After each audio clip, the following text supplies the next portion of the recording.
Good evening. I am here. It is 12:23 on Wednesday, October 16th. I'm here. There's not much to say. This week has been rough, and there's nothing more to say than that, honestly. Nothing's changed since last night, which is not a great thing. But yeah, whatever. Anyway, tonight we're gonna jump in to part 2 of the final case of Ace Attorney Investigations, Miles Edgeworth. And yeah, not much else to say. So let's prep ourselves here. Where am I? How do I here we go. Go become ethereal. And let's continue from the second part of Turnabout Ablaze. Wee woo, hello. We're just jumping right into it. I don't know. I got nothing.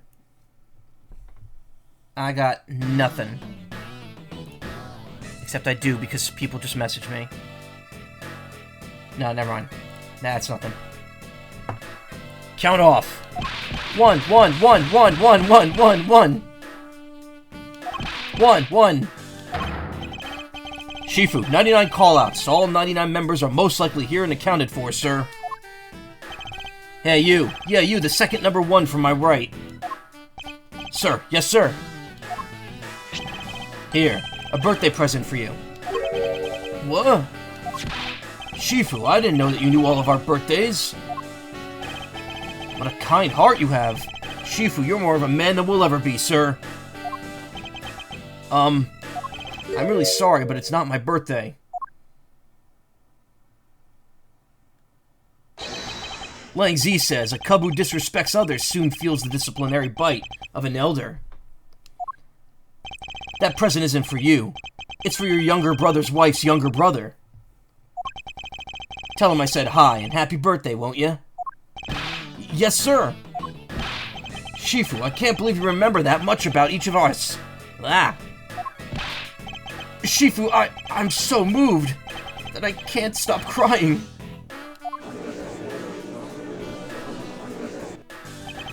I should probably leave them to their alone time. Alright, meeting's over. Everyone, head for your posts. Dismissed! Sir!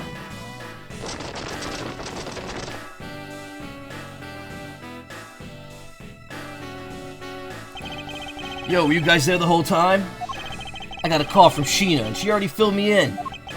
Sounds like you're out to get in my way again. I have absolutely no intention of interrupting your investigation.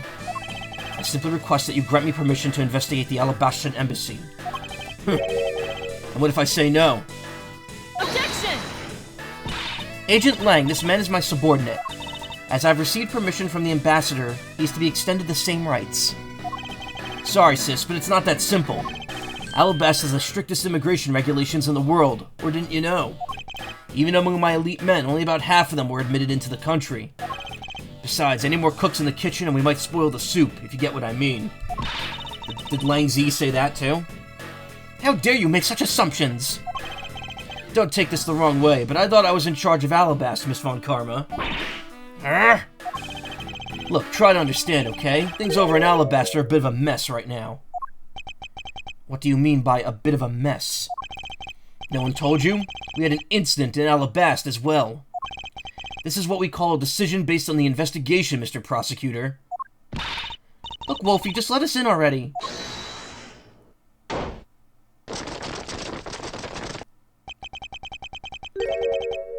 Is there a problem, Agent Lang? Hobble. Not really, just having a discussion about whether or not to let these guys in. That word, the discussion looks like it's spelled wrong, but it's not. You have peppermint hot chocolate and or peppermint chocolate, and man, it's so good. It's getting cold here, so it might be time to break out the hot chocolate soon for me. But I still have a lot of ice cream left, so I'm trying to finish that first. I have like 3 things of Ben & Jerry in my freezer. Ambassador Alba, I ask that you please allow these people to join the investigation. Having a debate because of my country. I'm terribly sorry for placing you good people in that kind of situation. It's all because I lack the strength to govern well. Please, it's nothing of the sort, Ambassador. You weakling Quercus. I don't know how to pronounce that name. It's Quercus? Quercus? It has to do with trees. Curse your frailty and inability to effect change in your country. What are you? The thing is, investigations conducted in my country have been under Agent Lang. And it is my judgment that in order to minimize disruption in the investigation, I should leave everything up to Agent Lang. His name is Town Squeer. Let's go to the Town Squeer. There, you see? Old man says it. We're good. Oh, no way!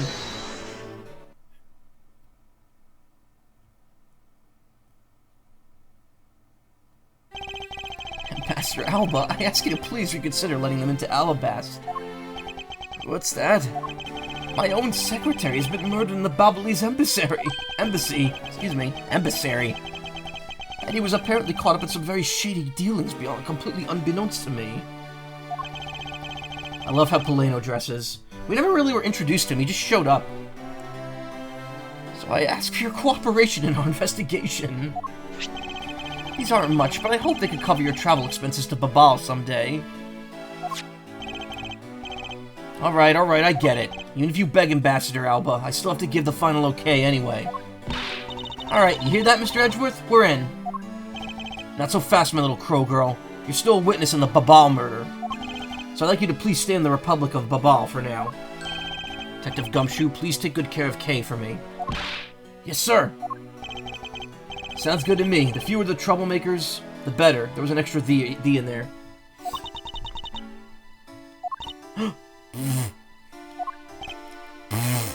Wow, very mature, Gumshoe. My hip. Hey, Mr. Edgeworth. Yes? So I wanted to ask for a while now, but that lady over there, is she who I think she is? Oh, that's right. I didn't introduce the two of you yet. Franziska von Karma, the prosecutorial prodigy. Fuck. It's nice to see you again. Oh, I knew it. You're the whip lady. You may address me as Miss von Karma. Miss von Karma, I leave the investigation of Allebahstian in your hands. Thanks. Rest assured I will outsmart both the smuggling ring and the Yatagarasu. The smuggling ring, huh? Perhaps I should ask Franziska a bit more about that before I head into Allebahst. Oh, and I mustn't forget to thank Ambassador Poleno for all that he's done for me.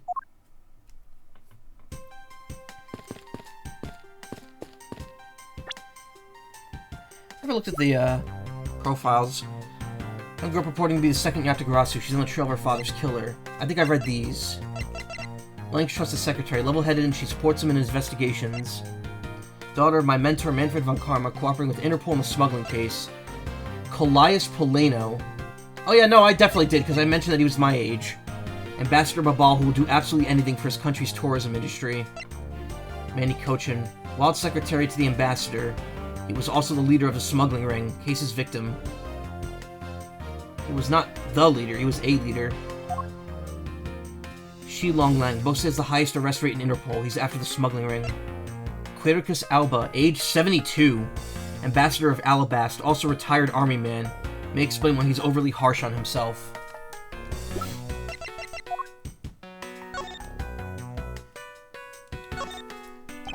Knife handle with a butterfly on it. Wonder where the blade that this should be attached to is.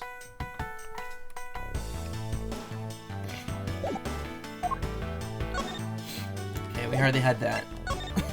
Oh man. There's quite a bit of Mr. Cochin's blood on this blade.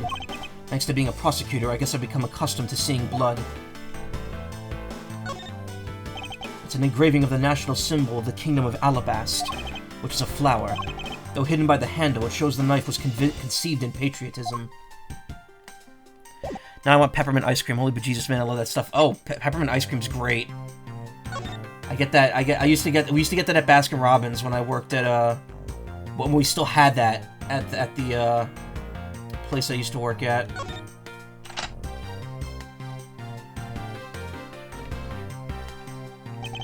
Discovered this trick 7 years ago, and with it we were able to corner Miss Yu. But who would have thought that I'd see this key again after all this time?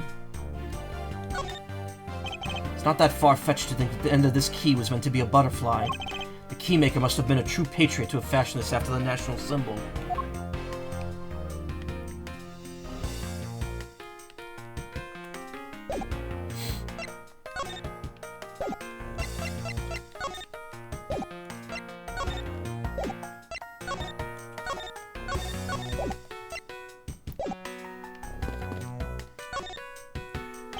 You made so much progress in your investigation in such a short period of time.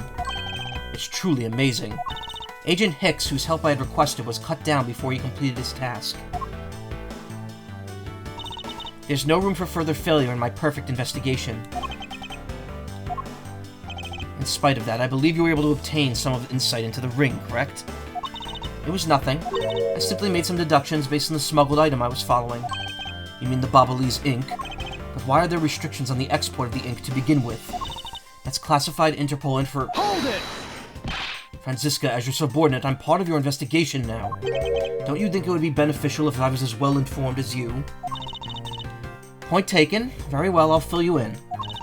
Recently, we discovered some very well-made counterfeit bills circulating in Zhengfa. Counterfeit bills? Yes, as you may have deduced, the counterfeits are being made with Babal's special Babalese ink. It's virtually impossible to distinguish bills made with Babalese ink from real ones. Thus, it was only natural for Interpol to keep an eye on the Republic of Babal. That's where this document comes into play, correct? Correct. Mr. Cochin was smuggling large amounts of Babalese ink. Furthermore, he was charged with running the embassy's printing equipment. That's all the evidence I need to know that he was the head of the smuggling ring. However, there remains one tiny problem. Let me guess, you still have yet to find the counterfeit bills or the smuggled ink. Yes, and while we're listing things, I might as well add the counterfeit plates to the pile. Since we haven't been able to locate any of these items in the Babalese embassy, we're looking into the Allebahstian embassy next. Doesn't matter where they're hidden, mark my words, I will find them. Made with Babalese ink, they are in circulation in Zhengfa. It's hard to tell they're fake.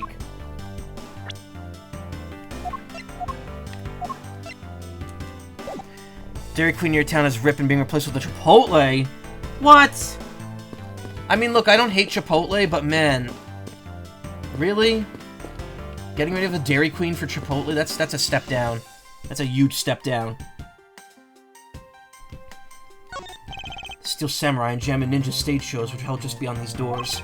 After the Jammin' Ninja show ended, we came out here and were greeted with the fire. Then the appearance of the Yatagarasu and a murder. We're far from solving anything yet. Ambassador Paleno, I am in your debt. Oh no, it's nothing. Because it's about all I could do for you, I'm afraid. I only ask that you please bring Manny's killer to justice. I will, Ambassador, on my honor. Wow, you're so sensational! You really piqued my curiosity. I know they aren't much, but I know that I'm giving them to you wholeheartedly. No, that's quite alright. Oh well, how about this then? What exactly is that? It's fountain pen ink. Known as Babalese ink, it's made exclusively in Babal. So this is Babalese ink. Make it from wood crystal oil, which is mined through our mineral mines. Please accept this ink. One dip of your fountain pen in this, and you could write for hours in your organizer. How fortunate for me, the ink in my pen just happened to have run out. I gladly accept your gracious gift. Special wood crystal oil-based ink, limited export because of its use in counterfeiting. Great, wonderful! I guarantee to you that writing with our ink is an unforgettable experience. And since we don't export it, if you run out, you're always welcome to come and visit our fair nation. Talk about cornering the customer along with the market. Well, shall we get going? What's wrong, Kay? Kay Jewelers. So sad. Now I have to go north or south for some DQ for nearly half an hour. You know, the weird part is that there's an In-N-Out burger being built south of here. In-N-Out? Have I had an In-N-Out? No. When I go to Texas occasionally for Furry Fiesta, they have Whataburger and In-N-Out over there. And I had Whataburger and it was good, but I've never had In-N-Out. I know In-N-Out gets like huge lines whenever one of those is built on the West Coast. Those are like super popular.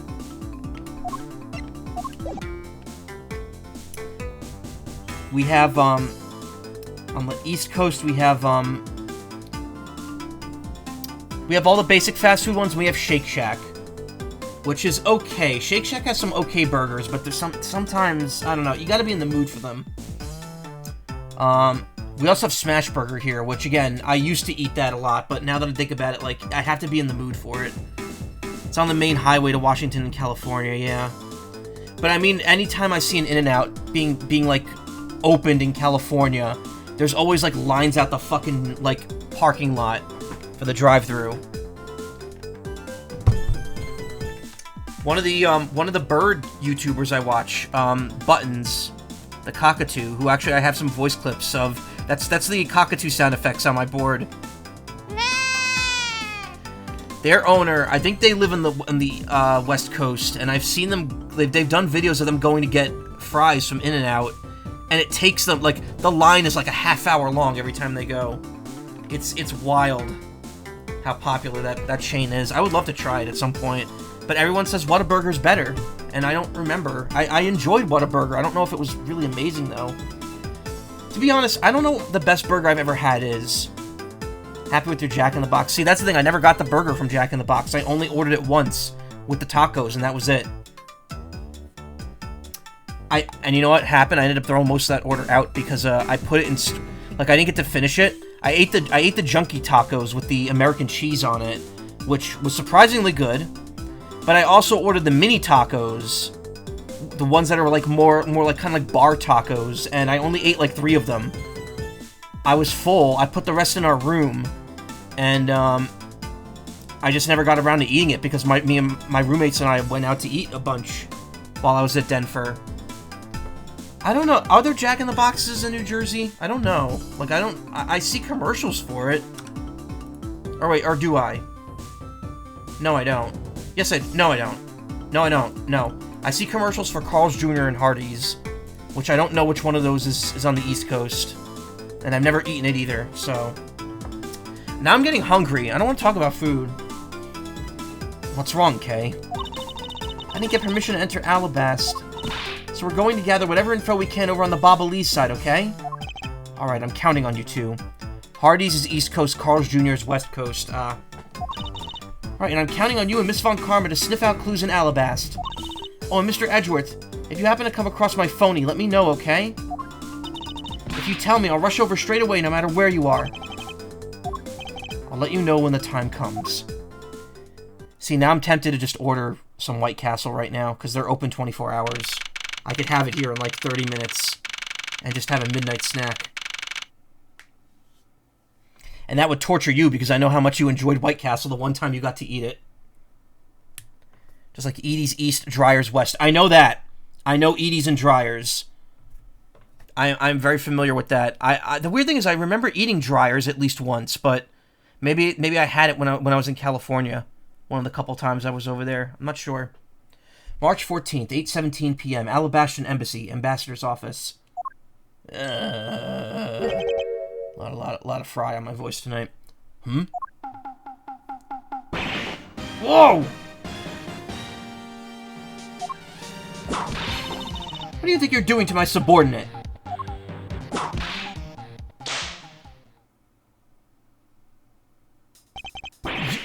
You're... Edgy! Oh, thank heavens you're here! I'm in a really, really big pickle, your lordship! The raven, it appeared, poof! And then disappeared, swoosh! And though I'm the steel samurai, my sword, it... Oh, I'm so confused, I don't know what anything means anymore! Who is this fruitcake? Francisca! Holy cow! I wanna, that's probably gonna be the screenshot for this episode. I'm Larry of the House of Butts, married man of Neo-Old Tokyo, m'lady. Wait a minute. They just met a couple months ago. Didn't Francisca, yeah. Francisca and Larry met during the final case of the third game. And Larry specifically went out of his way to harass Francisca to be in his picture book. How does she not remember him? I guess he was going by Larice, but that doesn't really make a difference. He looks the same. Oh, now I remember. This person is one of your friends, isn't he, Miles? Yes, frighteningly enough, he is. Hey, Hey, what's up with that answer? Your best buddy's in a bind and you act like it's no big deal. What sort of bind are we talking about here? The suspect kind. I actually became a suspect in a murder. I see, that is quite the bind. Not that we're the least bit surprised. Yeah, I pretty much expected this news. From the instant I saw this unlucky face.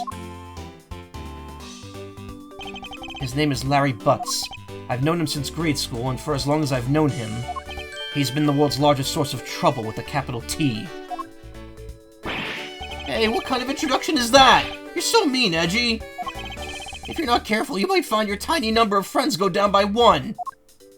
That was uncalled for. Besides your... Wait, hold on. Larry, it was you? You're the one who wrote my Steel Samurai autograph? Oh, you didn't notice earlier? I even winked at you do my headpiece. What's going on? And why are you beet red? Sorry, but could you not speak to me right now? Ah, poor Edgeworth. His worldview has been destroyed. His hero is just his best friend. His quote-unquote best friend. Oh, sorry, am I interrupting your comical yet melodramatic play? So this is the incident you mentioned earlier. Mr. Prosecutor, this man, this childhood friend of yours, is our prime suspect. Of what, you ask? Of the murder of a man who had snuck into this embassy. Masked the second.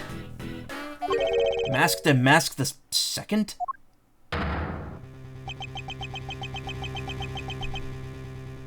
Don't worry, it's not the guy from the last game. Only Larry could get himself into yet another mess as fine as this. It's funny because Larry was involved in that case too. But no matter what the facts seem to say, Larry is not the type to commit murder. Still, it's a rather daunting stroke of misfortune I've struck. I have to prove that Larry Butts is innocent of all wrongdoing. Shifu, we've identified the victim. Good work. I'll take that report now. Agent Lang, would you mind if I took a peek at it as well? What did I tell you earlier, Mr. Prosecutor? Don't get in my way. There's only one flesh here to feed one wolf. There's only enough flesh here to feed one wolf. And that one is me. So no, you may not take a peek. You can't peep the horror, sorry. But Agent Lang... Hey, look who it is. 7 years and he's not aged a day. Agent Lang, will you allow an investigator such as myself to take a look? Ah, yes, of course. You, let the detective see the file. You're Detective Bad. You're the prosecutor, Mr. Edgeworth, right? Fancy meeting you here, Detective. His hair, I believe, is a little grayer than it was in the previous case. Also, I think his coat has more holes in it than it does in the previous one. You weren't expecting me? Ever since that day 7 years ago, I've chased after the Yatagarasu non-stop. I even pressured Interpol to keeping me in the loop in case a card was ever found. An incredible dedication to the case. Detective Bad knows the Yatagarasu's MO very well, and his passion for the chase hasn't died down in these 7 long years. It's something I can respect. But Detective Bad, I must ask, are you going to make an ally out of this prosecutor? My only goal is to arrest the Yatagarasu. Is that lollipop a different color than it was in the previous case? I don't think it had swirls on it. If you can get to the bottom of this case, then I'm willing to share info with them. I'm in your debt, Detective Bad.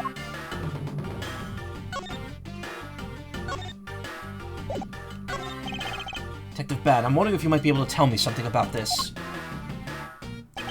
His stare is a little different, too. He doesn't look straight forward, he kind of looks up now when he's reaching for his mirror. Sorry, but I don't give a hoot about things that aren't related to the Yatagarasu. Heh, looks like nothing about you's changed in these 7 years, huh? Daughter of Von Karma, you're still just a sapling of a prosecutor, so... I'll have you know I've already grown into a stately tree of a prosecutor. Is that right? Is he just toying with Franziska? Seems to be enjoying this quite a bit. Detective Bad, this is... Wait. Detective Bad, this is something you absolutely need to see. What is that doing here? I've been looking for that for 7 long years. Never in my wildest dreams did I imagine this turn of events. Without a doubt, this means that she is involved. That you, woman! What if you might take a look at this, Detective Bad? Yeah, I heard. Kochin's dead. What a waste. He's staring at his mirror with his eyes unfocused and his jaw clenched tight.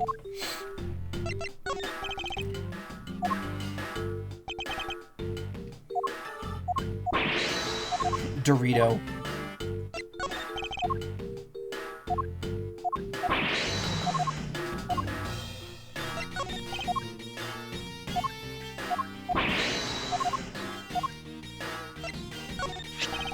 What if you might take a look at this, Detective Bad?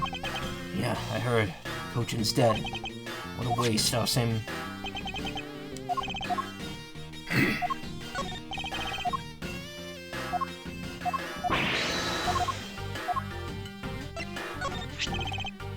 Detective Bad, if you could please take a look at this for me. I see.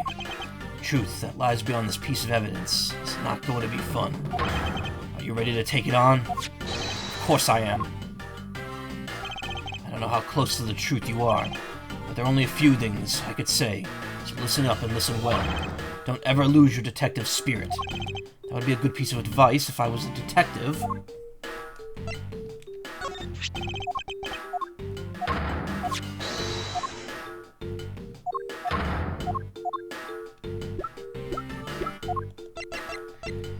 Larry Butts, age 25, the man of the Steel Samurai case, a friend, the suspect in the Damask 2 case. Tyrell Bad, age 60, eagle-eyed homicide detective. His partner was killed 7 years ago. He's here after Callisto U. Oh yeah, I guess, Burn was his, partner. Burn after reading. Always wash your hands. Turn the page, wash your hands. You turn the page, you wash your hands. Then you turn the page, and then you wash your hands. I'm nauseous, I'm nauseous, I'm nauseous. About the murder of Damask II, would you be willing to fill me in on a few of the details? When the Yatagarasu showed up, Agent Lang and I took ourselves off guard duty and put ourselves in charge of directing things at this crime scene. Taking advantage of the chaos, Damask II, he broke into this embassy. Probably to steal some treasure or another. And I suppose he lost his life when he was forced to fight someone else in this room. Why exactly was that man placed under arrest, Detective? That samurai? He was born looking suspicious, but not for the reasons you suspect, I assure you. As you could plainly see, he's completely harmless. Well, it's just a random guess. It's not like he's actually under arrest. Tonight, here at the Allebahstian embassy, Ambassador Alba was giving a commemorative speech. And that's when the Yatagarasu showed. But keep in mind, the Yatagarasu isn't who I'm talking about right now. Those seats, for the guests who had been called to sit in them, were empty. A no-show? Who was it that failed to take their seat? Steel Samurai. Till the speech was to begin, each member of the entire Steel Samurai family was to wait in a separate room. However, for some weird reason, that man was spotted in a different location than his assigned room at that time. And where was he? He was on the roof with one of his legs down a chimney. Oh god, Larry, what the fuck were you doing? Look at that face. That chimney leads directly into this room. Ugh! Larry Butts, you've really outdone yourself this time. What were you thinking? In any case, I believe it's high time for me to start my investigation. Allebahstian Embassy, Ambassador's Office. God, the lag spikes, why? Look, the tree grows through the window. Two gorgeous flowers are in full bloom here. I'm sure the flower as lovely as these must have an equally lovely name. Miles Edgeworth, are you done staring? I should hardly think passion flowers are all that rare. Passion flowers? That's a rather unusual name. It was named by the priests in the 15th century for the Passion of Christ.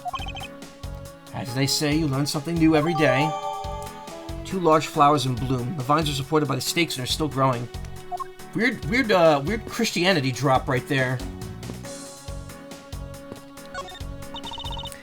fireplace, and by the looks of it, I don't think it's been used recently.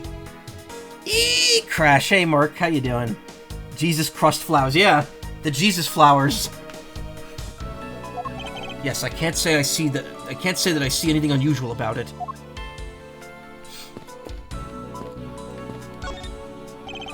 The person shaking hands with the steel samurai in this picture is Ambassador Alba. It was taken just before the murder. Steel samurai must be very popular. They've been using the national treasure as backdrop. Just don't understand, what exactly is so great about Top not there?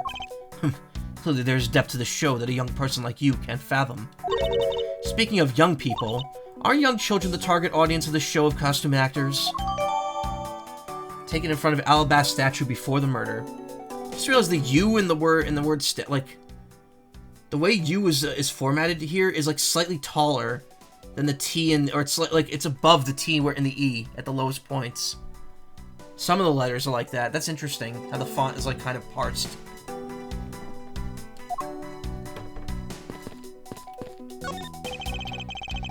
Counterpart to the Bobbly's butterfly is the Allebahstian flower. The butterfly and flower, they're both lovely things. But can we interpret this to mean that Allebahst provides honey to Babal? Franziska, you can't come up with a more meaningful or profound comment. Very well, let's hear what the sort of profound comment you could come up with. Well, flowers cannot survive without the butterflies that spread their pollen. And butterflies cannot live without the nectar that flowers provide. If either one were to disappear from the equation, neither would survive. How was that, Miss Von Karma? Your explanation took so long that I nearly fell asleep. Let's continue the investigation. Franziska, why can't you just admit that I had something there?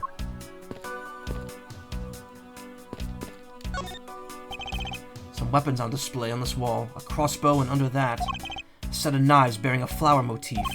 Must be the counterparts to the Balbalese knives. Which means that the blades inside these scabbards should match the blade that was used to kill Mr. Cochin. Won't rest until I've inspected every suspicious-looking nook and cranny, blah, blah, blah. At least the costume is cool. If it was something like Barney, though, I don't know.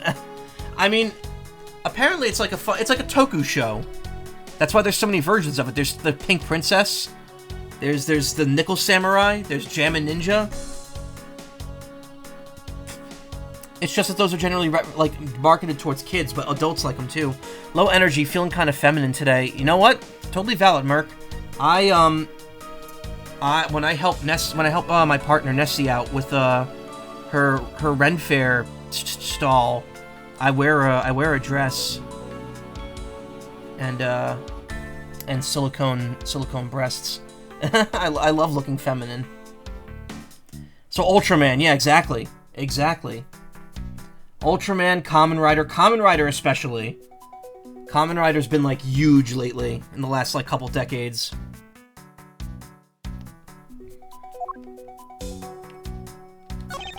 Why is there a weapon on display in a place like this? I wonder why there are no whips on display here. I can spot absolutely no difference between this Prima Du statue and Babal's.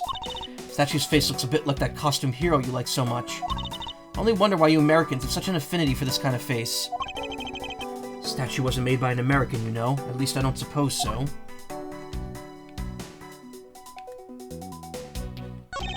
Knives adorned with flowers are on display here. I suspect that these are the counterparts to the Babalese knives. Blizzy's knives should match this. Okay, I know that. What? One of the knives is missing its blade. Let's see if these two pieces of the blade and handle fit with each other. It would appear that they fit together quite well, almost seamlessly. And this means that an Allebahstian knife did find its way into Babal. But how? What is that plant supposed to be? Franziska, can you not see that it's supposed to be a likeness of Ambassador Alba? Miles Edgeworth, as a subordinate, you have a lot of nerve telling me what to think. I look forward to your salary assessment next month. You're deluding yourself if you think I have any control over that. So if that's his face, is that supposed to be that's supposed to be his trunk? Hey Ephraim, how you doing? Keep forgetting to start one of the many Kamen Rider series. Yeah, I've never watched any of them. It's the Steel Samurai's primary weapon, the Samurai Spear. Isn't it awesome? I totally fell for this thing. It's sleek and shiny, just like my heart. Comes at you like whoosh. When you hold it, you just want to live life like Bam! You do well to watch what you say, Larry. Although it is as Larry says, that spear is quite the symbol of valor.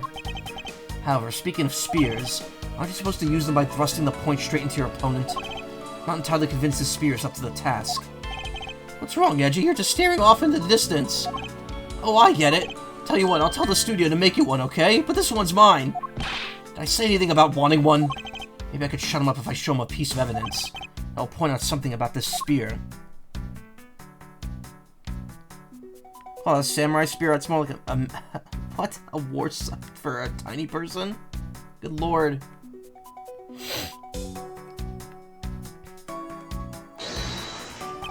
Is this spot somehow connected to any of the evidence that I hold? Yes, it is. Eureka! Larry, about this spear. Oh, are you feeling it? Bam!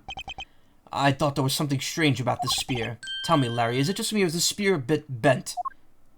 What? No way! It's exactly as it should be, yo! I have here the autograph you wrote for me earlier. Now take a good look at this, what you drew with your own hands. You can see that the spear is clearly of a different shape. Ah! What do you have to say about that?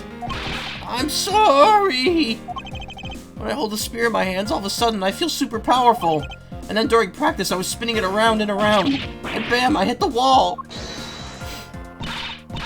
You unbelievable. This is an embassy! But I've always been like that, ever since I was a kid. One time on an overnight field trip, I bought a fake sword and played with it late that night. I'm just a useless, hot-blooded man! And, yeah, more like a tiny version of a war scythe,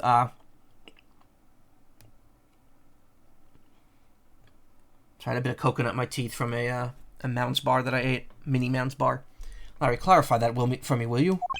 Okay, so it was some field trip, and I began to shadow fight with myself. Not that, I meant what you said earlier about spinning the spear and hitting the wall. Oh, that, it's no biggie. It's not like I left a hole or anything. That's not why I'm asking, Larry. The samurai spear is made of metal. I somehow doubt a move as simple as spinning it around would cause it to bend. Man, Edgy, you're so naive. What did that come from? Well, you keep calling it the samurai spear, but it's not real. You can't really fight someone with it. Because it's hollow on the inside. You could hit it against practically anything and it would bend. Is that so? Don't tell me you thought it was real. Oh, but don't take it the wrong way. I just think that's part of your personality. I just think that part of your personality is cute. I see. Your friendship truly is something special, Miles Edgeworth. Oh, that's not friendship. It's utter humiliation.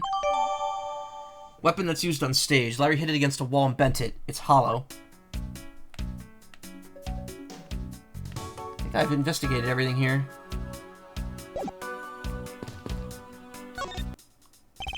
Larry, there are a few things I need to ask you about. Hey, how about that? I've got a few things I gotta ask you, too. What is it? It's like both you and him. How is it the two of you always manage to have some cute or hot girl by your side? And Francie, what about that promise you made to me?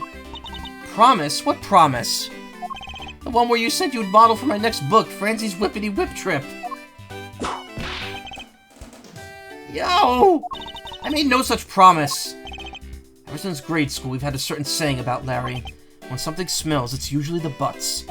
One needs to look no further than this man to find the king of troublemakers.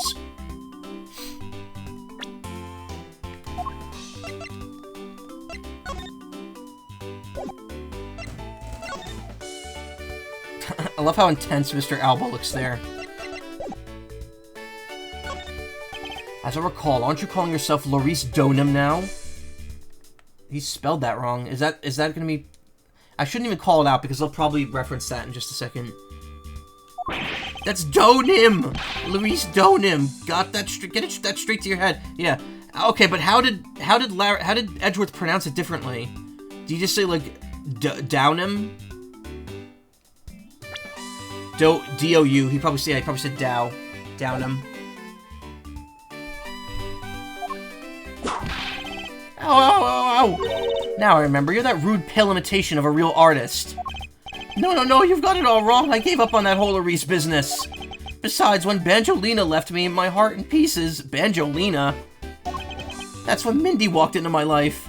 So he's dated 2 girls since the end of the last game, which was two months ago. This is April. The end of that game was in February. And he wasn't dating anyone at the end of that game. She's been so good to me that I wanted to help her in some way. And I figured I could do the Steel Samurai outfit. Your inane blathering makes less and less sense each time we meet. All 2 times. I believe he's saying he picked up this part-time job as the Steel Samurai so that he may attempt to capture the heart of the actress who plays the Pink Princess.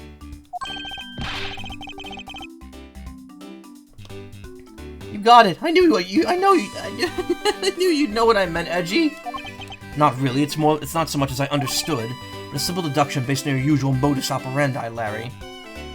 Banjolina, what happened to Kazooie then?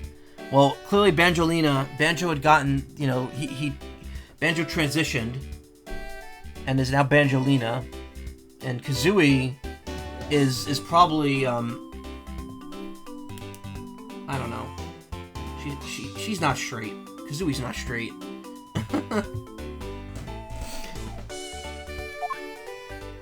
Banjolina. Where the fuck did they come up with that name?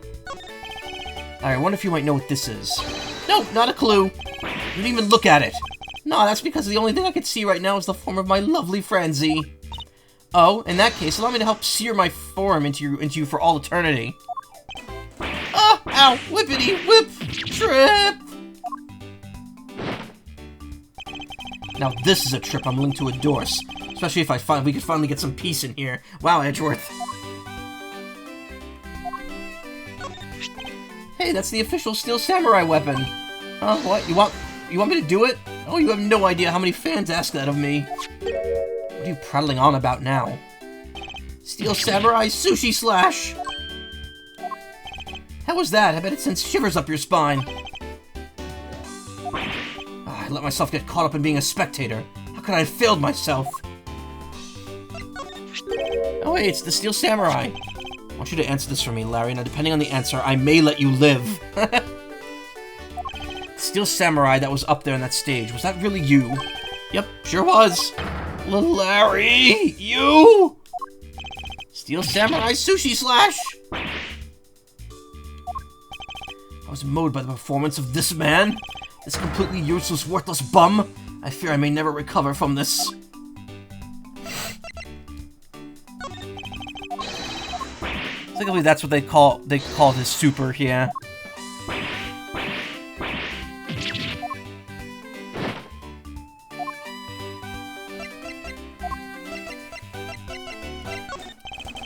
That was not what I meant to present.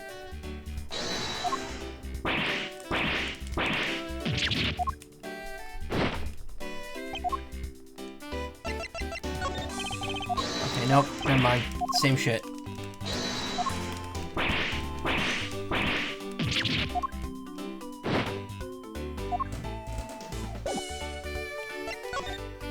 Larry, I'd like you to confess right now to everything you did tonight. Confess? Hey, don't tell me you suspect me too! Nonsense. I don't believe you have the mental acuity needed to plan and execute a murder. However, we are talking about you here, so I find it hard to believe that nothing happened. Our past experience has taught me that you always are the center at some insane event. Edgy, how could you be so mean, stabbing me with your words like that? Unfortunately, I don't have the time to search out a key to unlock your heart this time. So I suggest that you cooperate and tell me what you know. Referring to when he was able to use the Magatama in the last case. I love that this is like right after it, so like all the references are fresh. Okay, I get it. This stopped Francie from whipping me from behind. So I guess you know what I did, right, Edgy? I can't even begin to imagine, however. I imagine that whatever you were was probably beyond my imagination. So will you tell me exactly what you did, Larry? Nope, not yet, Edgy. It'll take more than that to loosen my lips. A lot more! Confess, now. Ooh. Okay, well, I was up on the roof. Why exactly were you up there? Well, you know, that wintry custom and the legendary hero. Legendary? Hero? Santa Claus! Santa Claus. I wanted to do that thing he does, so I climbed up to one of the chimneys. Chimneys. When I got there was smoke pouring out of the chimney. And? Well, I couldn't go down the chimney with smoke coming up, right? So I gave up. Objection! Larry, you do realize that Santa Claus does not exist, right? Of course I know. I did graduate from junior high, you know? You should also understand this. If Santa was real, he'd be the biggest unlawful trespasser in history. Aw, crud! It is your attempt to imitate Santa that has landed you as a prime suspect in this murder. Come on, man. What's so wrong about pretending to be Santa? Objection! Shit, let's be Santa. Let's sort the fact that it'll be the Ides of March in a matter of hours. Santa only visits homes on December 24th. That's in December, you nitwit. Oh. Hey, wait a second. You're not in court.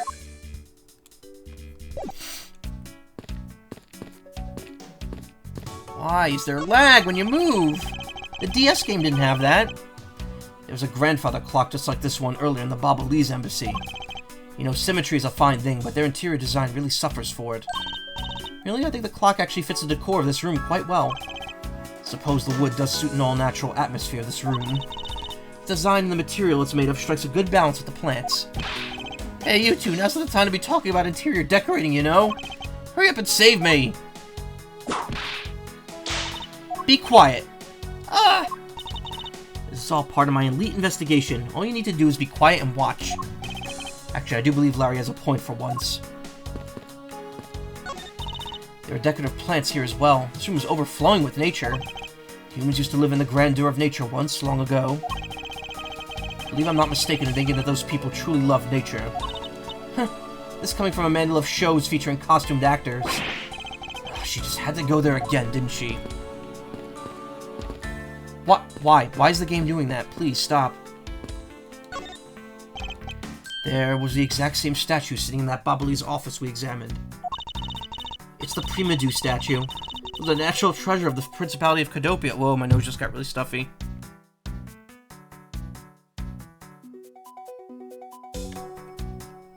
Ah! Hey, well, you're having lunch? Hey, Izzy. Hope lunch is good. There's only one of these statues, meaning that one of the two is a replica. But both Allebahstian and Macaw claim to have the real thing. What an incredibly childish fight to have. Both countries claim to own the real one, national treasure. Only ambassador and secretariat can touch.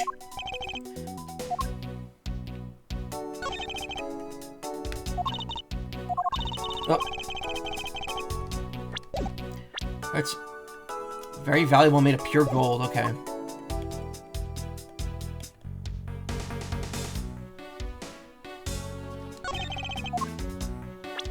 There's almost the exact same wall mount for the knives on the Bobalese side, but I can't see any of the details from this distance.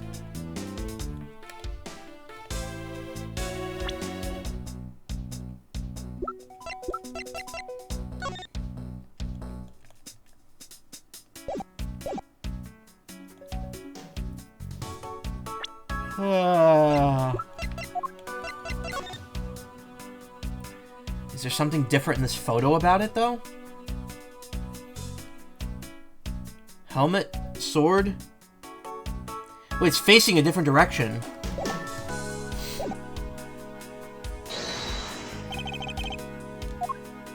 Did F-099 get a patch? Yes, it did. I didn't see what it was, but it got a 0.1 patch. So did NES World or Nintendo World Championships.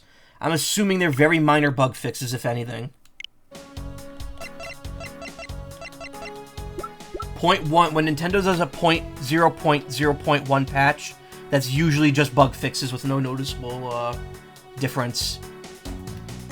Maybe is the event over? Maybe that's what it is. I don't think it is, though. I think the event's still going on. I finished the event, by the way. I got all the rewards for it. And I finally unlocked every course in F-099. The only thing I have not done yet, at this point, that I want to do is beat the Ace League. I got up to Silence 2 once, and an NPC car on the last lap bumped me into one of the jumps. And I couldn't pull, and I was boosting. So it just sent me flying off the course, and I was pissed. But other than beating the Ace League with everyone, I've done everything else I want to do in the game right now. I'm almost at S+.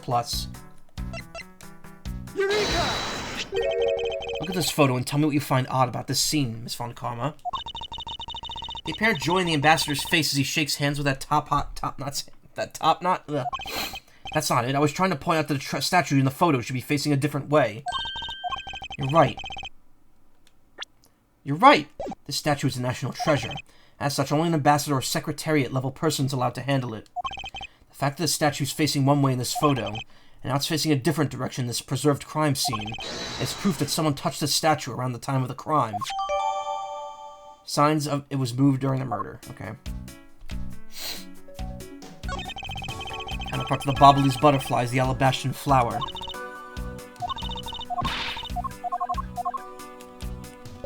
You already read all that? Must be the Ambassador Alba's desk. His notebook is open on his desk. He must have been in the middle of some important work. Sapling growth log. It finally sprouted today. Funny, it doesn't seem like important work to me.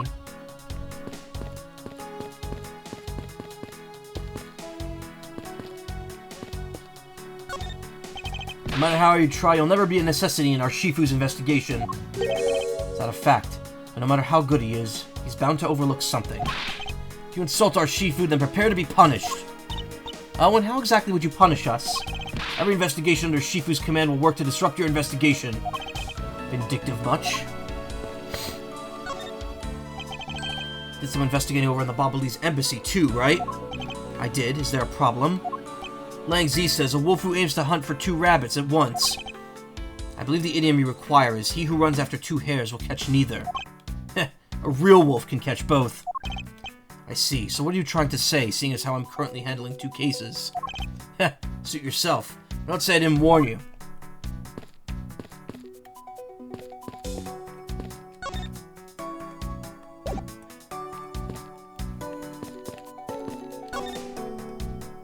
So this is the victim, Damask II. What is with this gaudy outfit? You don't know about Mask Damask. A few months ago, this thief caused a lot of havoc on the populace. This thief is separate from the Yatagarasu? I thought they were for a while, because their MO and targets were different. Damask likes high-value trinkets and jewels, and being gaudy is his signature. Gumshoe was in charge of that investigation, so he'd know more about Damask. That's alright. All I'd probably hear are tales of his failure anyway. Changed a bit, I see. In any case, let's get started here, shall we? Not a single shred of fashion sense in Damask's costume. At least I could appreciate the great effort he must have put into making it. But you two don't know, you could buy this costume almost anywhere now. It's being sold. Since when? Since around New Year's. Streets are practically flooded with them. Turns out Damask is a lot more popular than I thought he'd be. Can't believe that foolish fool would dress in the fool's clothing to act foolishly. You got your point about 3 foolishes back, Franziska. What is he holding? It looks like a piece of paper from a notepad. Allebahstian Prima Du statue, 5th floor ambassador's office. It would appear that directions on how to reach the statue room were written by hand. There's something written on the back as well. I'd like you to steal the Prima Du statue in this room. What is that supposed to mean? Who writes a note to themselves like that? I had to guess from the text. Let's say this is actually a request from someone about what to steal. Just who is this person that requested the depth of the Prima Du statue? As for the depth of the Prima Du statue, the map to where the statue is.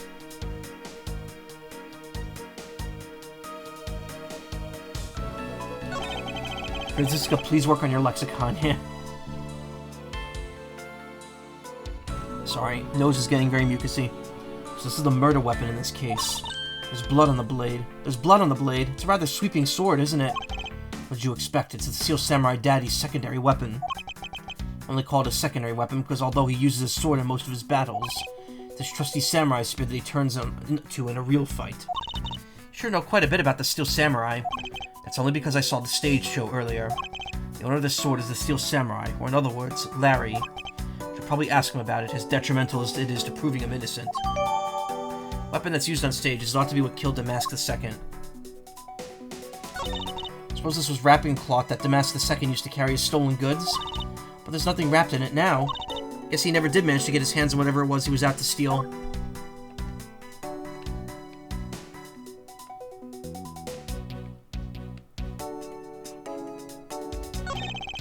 Thought Damask had quit the business. Or I thought Damask had quit the business. That guy is just a copycat using the name, a phony successor. He's just another petty thief. His His real identity is an out-of-work guy by the name of Kashino. He's 29 and wanted on larceny charges. From his clothes and what he was carrying, we determined that this guy is the real Damask II. Cause of death appears to be loss of blood from the back of his head. Seems that he was struck with something very hard. In other words, he was bludgeoned to death. Guess this about wraps up my investigation. Kashi, no cash. Mask II, age 29. Opportunist unrelated to the first Damask, found in Allebahstian. Real name, Kashi, no.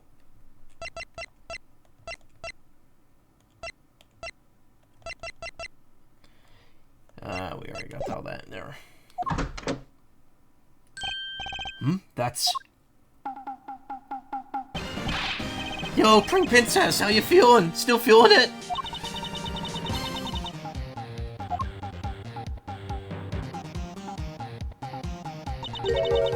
And yet another strange character comes out of the woodwork. And so the Pink Princess also... Pink Princess? And so the Pink Princess also comes to pay a visit to the Allebahstian embassy. I believe I made it to speak with her as well. Before I do, though, we got something else to ask Larry here. Larry, about the samurai sword that was used as a murder weapon. Oh, that! Well, I shook hands with the ambassador in this room, you know? Yes, apparently you did. And, well, I totally forgot about it and left it behind when I left afterwards.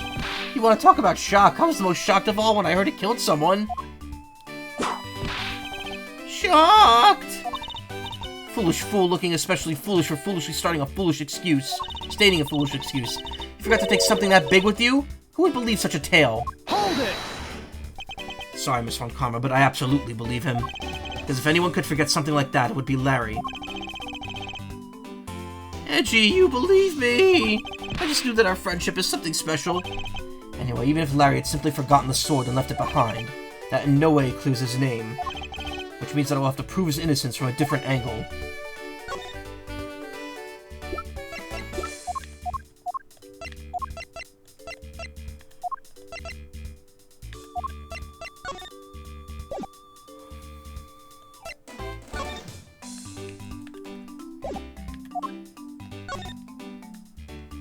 A lot of stuff you just can't investigate.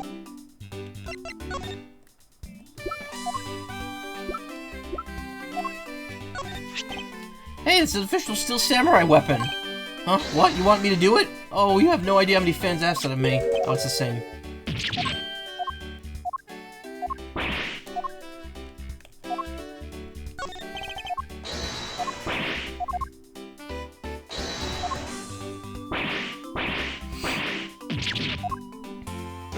Yeah.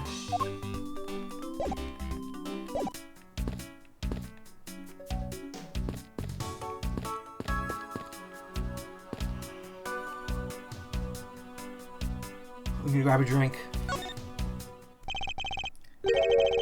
Miss Pink Princess, I have a few questions I'd like to ask you.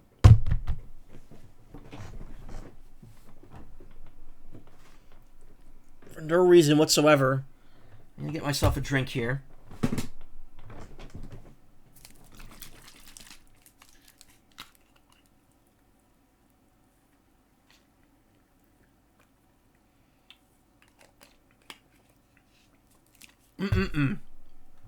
Hydration.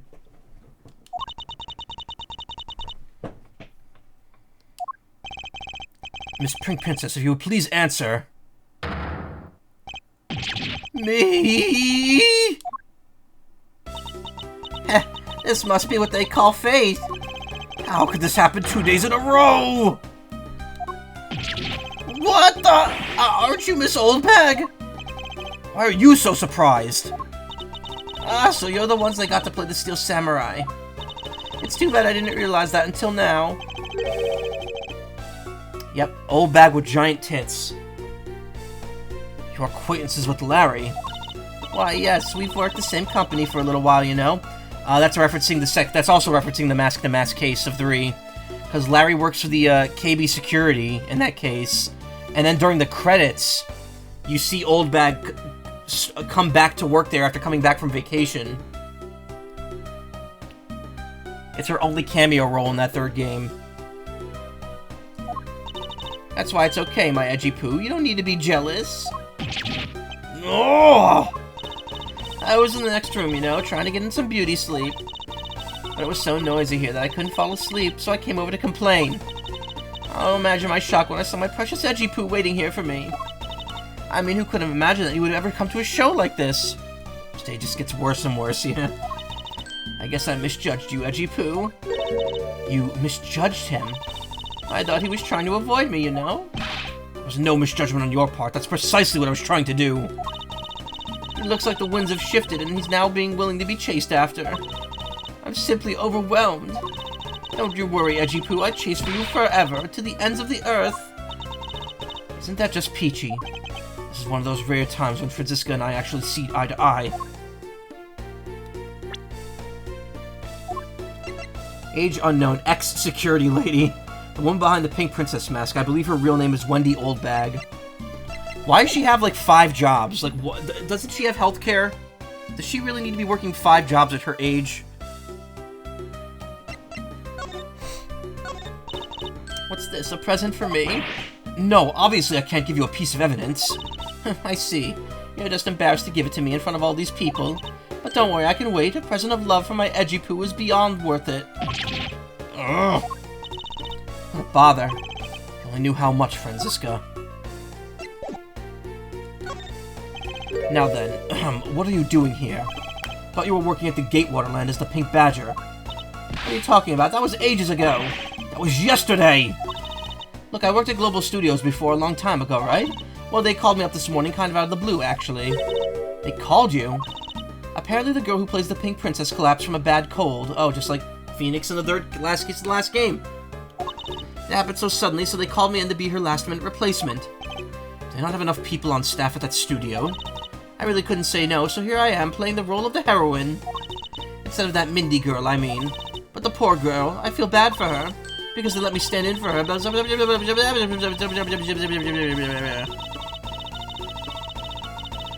you're gonna get yourself folded. I think she has the life in Wendy Oldbag. Your name just changed color on my screen. It was pink before, now it's blue. Did you do that manually, or is that just Twitch chat acting up? Running out of breath quickly. Because they let me stand in for her, she's going to have a terrible time when she returns. I mean, I'm not exactly great at reading the strange font they use, plus I was called in to be a stand at the very last second. I tripped over the most important lines. I threw that ragdoll instead of the shuriken, hit the steel samurai instead of the enemy, and the audience was in an uproar, but as an avant-garde actress, they'll forgive me. Because I tell you, they're really just a bunch of simpletons. You're a rather lively old lady. So basically, you received a stand-in request this morning, correct? Oh, you changed it manually, okay. You got it. If you need to see it, I've got it right here. Look. It appears that she is telling the truth. Request for Miss Oldbag to stand in for Mindy, the Pink Princess actress who fell ill. I tell you, my fine acting moved the entire audience to tears. Yes, tears of laughter, as I recall. Never read that. But being famous has its problems too, you know. Here, take a look at this. It's a letter from a stalker. Mindy, I'll be descending on you from above tonight. Your loving night. Oh God, Larry. Jesus Christ. I was just taking my break when I found this stuck under the door to my room. Honestly, you have to watch up for these kinds of things. Look at what it says. Wendy, I will be descending on you from above tonight. Your loving night. How absolutely revolting. I mean, you'd think you could get my name right. There's no accent in my name. Wait, this horrible handwriting. Where have I seen this before? Ah, but now you're here, Edgy Poo. I feel 100% safe. Where do I factor into this? You'd bust that stalker man for my sake, wouldn't you, Edgy Poo? Well, if you allow me the liberty to handle this in my own way, I'll gladly dispatch a detective to your house later. Oh, come on, Edgy Poo. Stop being so dismissive and playing hard to get. Has mistakes from bad penmanship.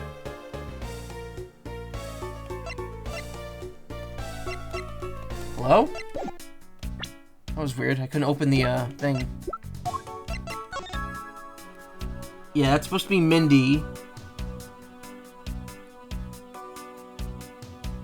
God. I'll be sending from you... Cubove. C-U-B-O-V-E. Cubove.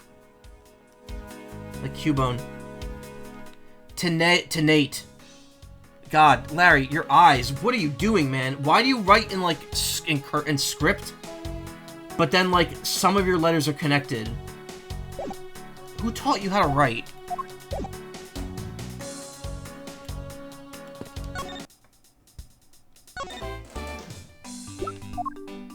Handwriting of a foot. Yeah, he wrote that with his hand.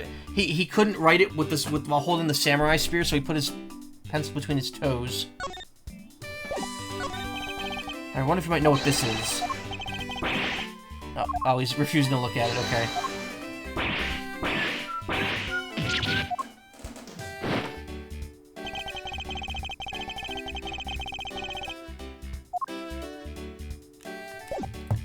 Larold.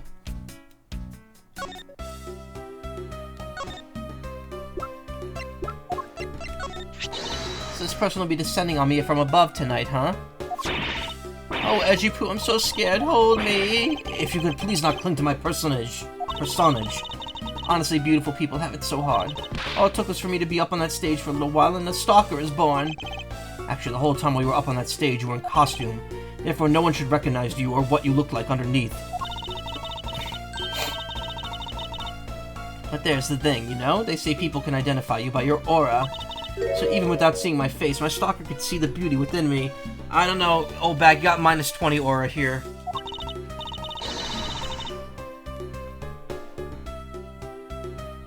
Hey, what the Sigma is this?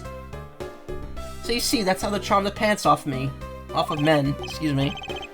Charm, you preposterous. Ah, what a strange turn of events. Wait, what? Twist of events. Because they needed a stand-in, I was able to become a heroine just like that. I assume that the actual reason you were called in is due to a lack of personnel.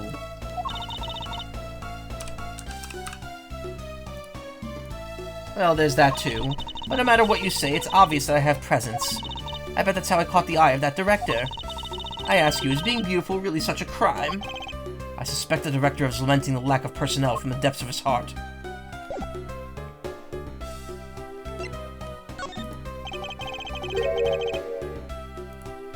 What were you doing at the time of the crime? What crime? What? After the show was over, I had nothing but free time on my hands, so I used the fireplace in the room next door to keep my bad hip warm. Well, a murder occurred in the room right next to yours. Is that right? Oh, Edgy Poo, I'm so scared. Hold me. Caress me. Hold it! If you could please not cling to my personage. I don't know how to pronounce that word. In any case, I take it then that you failed to show up for Ambassador Alba's speech. Oh, that? No, I didn't go. I mean, I may have the heart of a young tender maiden. My body just refuses to cooperate at times. As the show ended, my hips started acting up and got stiff. Couldn't move at all. Can you please provide proof of your condition? Oh, you just go ahead and ask the doctors in the infirmary. They're the ones who carried me from the theater all the way to this embassy. Have to admit, the thought of her not being able to leave that room is rather pleasant. Missile! Prosecutor Von Karma, I brought the police dog as you requested, sir.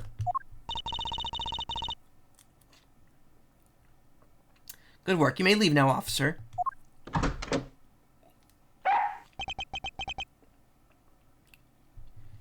I've noticed that everyone always calls Franziska sir. Is that just a thing with, like, high-ranking, like, people? Like, you just automatically default to sir, always? Because Gumshoe does that as well.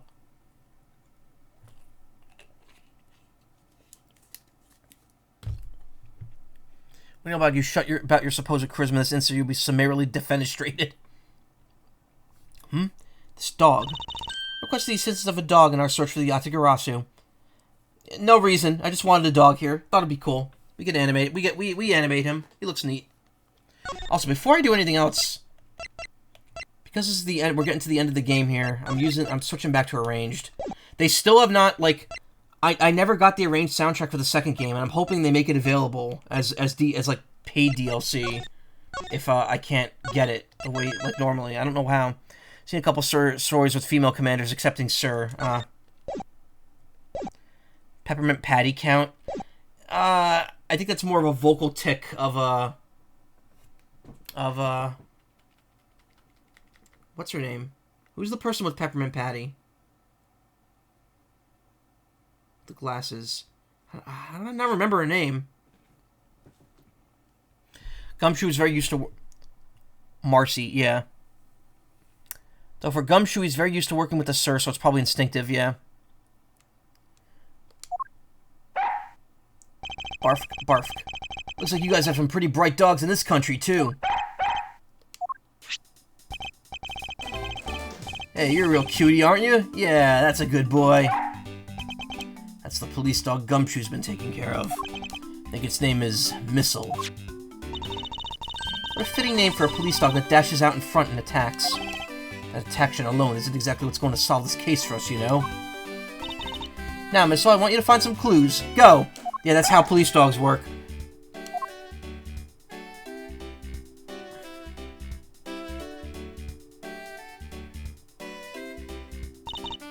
Also, the police dog's a Shiba Inu of all breeds. It almost feels it's so silly.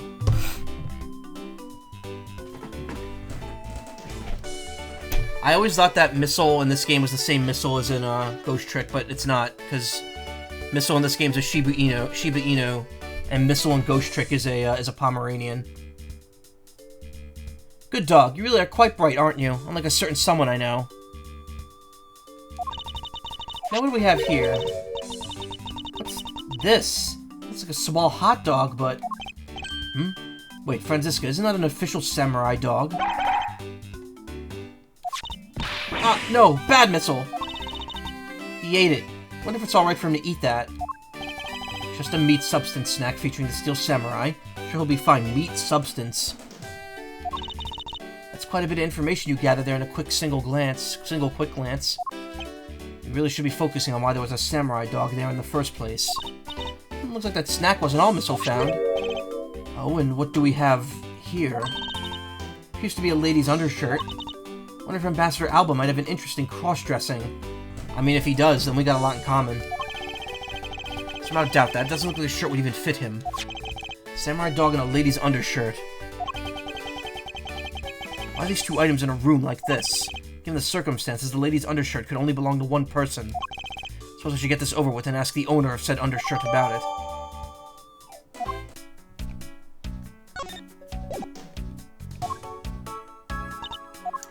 Yes? I only just arrived in this room myself, which is why we need to investigate some more. Yes, I agree. Our priority should be on understanding why the current situation is... what the current situation is. Of course. I'd like to do that from the very beginning. In that case, hurry up and start investigating already. I will, so let's get started. In order to find out the truth behind the weapon here, what happened here, I should start by gathering as much information as I can. I'm not even half asleep this time, and I'm still fucking these lines up. We borrowed this dog from the local precinct. But is he really capable of handling this case? I thought police dogs are usually of a much larger breed. Oh, here you go. He may be small, but he's an excellent police dog. Furthermore, he was raised by Detective Gumshoe. Had me thinking this dog was capable until you said he was raised by Scruffy. Yes, well, I suppose that wasn't the best of arguments to use. Gonna do some things. BRB. Alright, thank you. Well, feel free to lurk. Thank you. Based attorney. Meowdy Karma, how you doing? Miss Von Karma, what do you think of this piece of evidence? Well, since you asked so nicely as my subordinate, I'll answer you. However, as your superior, I also must make sure that my subordinates grow on the job. Therefore, please gather your own thoughts together first, then try presenting again. A simple I don't have any thoughts about that would have sufficed.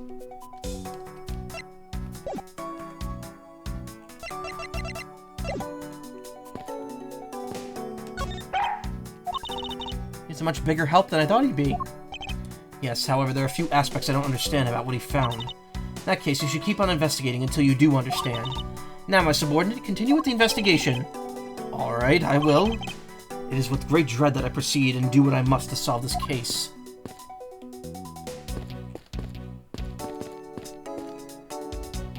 Turns out the fixer was a scammer, so you just grabbed the laptop and ran. Really?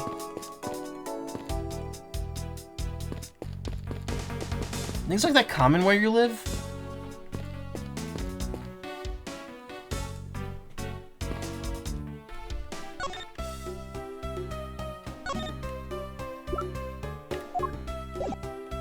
I really don't like how L and R switches between evidence and profiles, and that you need the R stick to move through pages.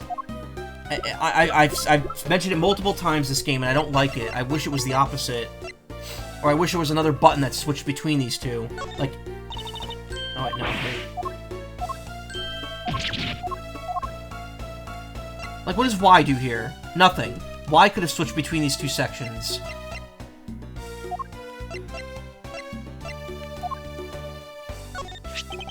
If you could please take a look at this brown-colored undershirt. Looks salmon to me. Yeah, sigh. I'm gonna fly over there and I'm gonna beat all those scammers up, Karma. I have my passport. I could leave the country if I want to. Oh, Edgy Poo, what is the meaning of this? Why'd you steal that thing from my bags? All you had to do was ask, and I would have gladly given you as many as you like. Thanks, but no thanks. This shirt was found here at the crime scene. What? Come now, why don't you just confess and explain what it's doing here? I know nothing. Nothing, I tell you. What? Oh, I admit that I used the fireplace to dry that shirt, but I can't really help the fact that I had to, you know? Wearing that pink princess costume was like being in a sauna. And on top of it, I get fingered as a suspect? You're too cruel, Edgy Poo.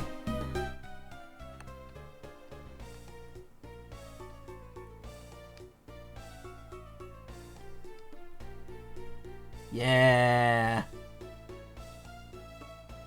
This model doesn't stay, like, talking long enough anymore, it seems.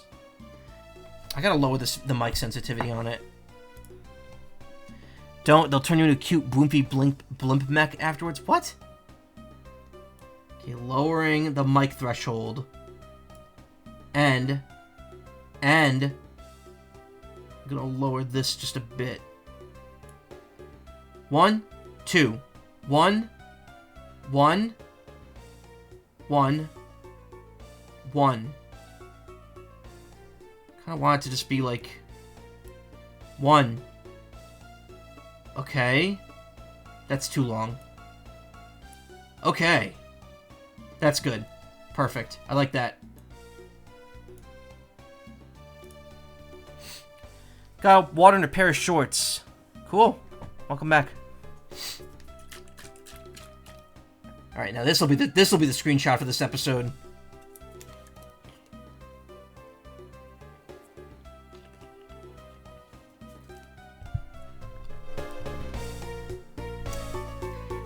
Vinny Vinesauce only just found out you could do this with the screen zoom in like 2 days ago.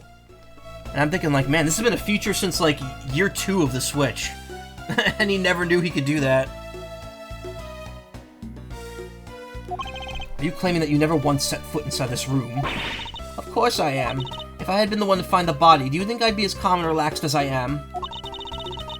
I tell you, it's always like this. Huh? If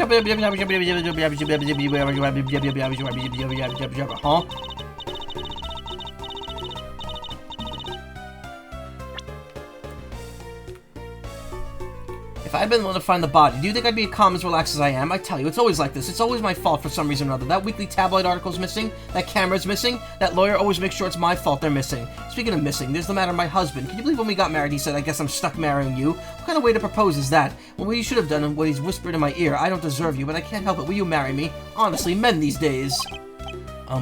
Well, I don't believe she's lying about her actions. So I could safely assume she really was drying her shirt by the fireplace on her break. And somehow the undershirt managed to move from one room to this room. I assume that Samurai Dog was also yours. Ah, that brilliant mind of yours. You really can see through everything about me. And so the feeling of dread continues, but I suppose I should ask for more details.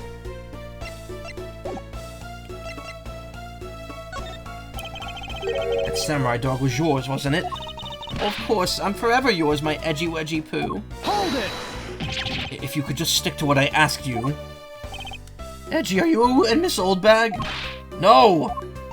You really don't change, do you? When will you learn how to take a joke? Anyway, that Samurai Dog wasn't mine. Those things are a present from the studio to the embassy. A present? The studio bigwigs basically told us to play delivery boys. We were supposed to hand the dogs off to the embassy people and tell them hi. I had to pile them all into a pushcart just to move them all. Studio guys should deliver those things by themselves, right, Edgy?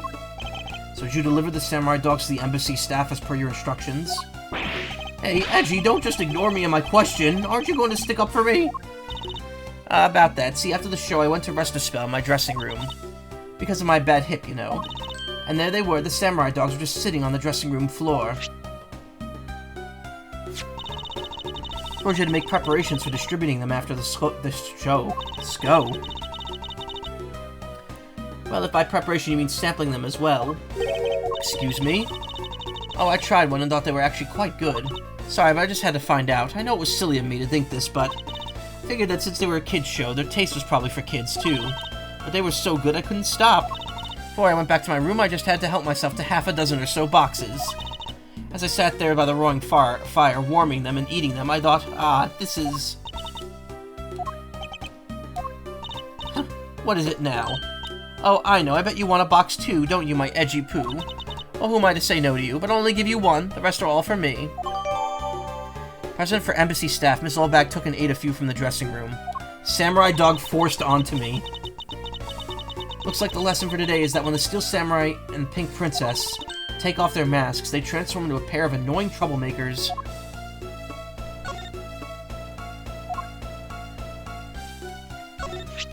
This thing really showed me not to underestimate the taste of a snack meant for kids. Was it really that tasty? Don't tell me you haven't had one. In that case, I'll just have to feed you one. Now open wide, here comes the hot dog train! This case has good dialogue. No, that's perfectly alright. I'm currently on the job right now.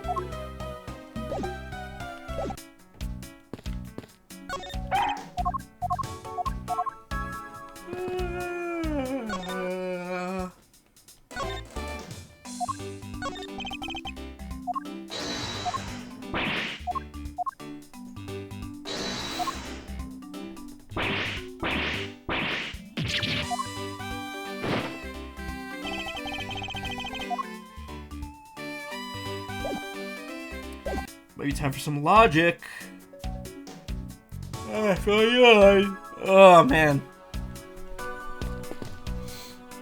My sleep schedule's still kind of fucked up.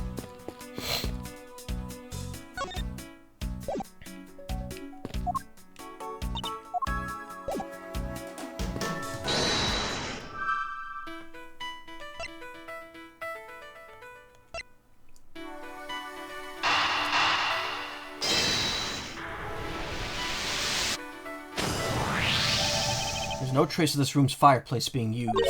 And your point is? Smoke was supposedly pouring out of the chimney connected to this fireplace. At least according to Larry, this is a contradiction of facts, is it not? Are you sure he wasn't just disoriented or something up on that roof? There's a testimony from an investigator that puts Larry at this particular chimney. So no, I don't think it was a mistaken impression on Larry's part. On the other hand, the fireplace in the next room was being used at the time. Where do you suppose the smoke from that fireplace went? I see, so what you're proposing is this. The smoke that came out of the chimney was actually from Mr. Oldbag's fire. So basically the fireplaces of neighboring rooms share one chimney. Is that what you're implying? Precisely.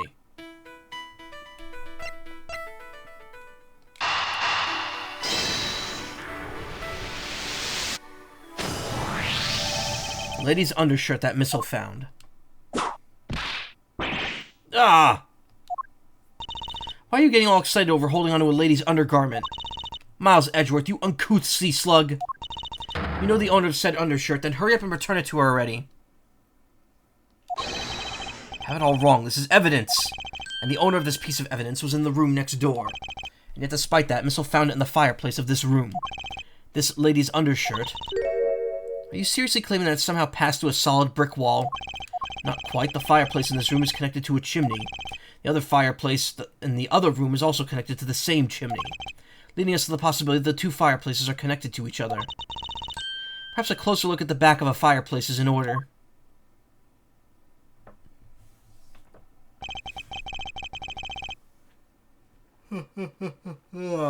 Excuse me.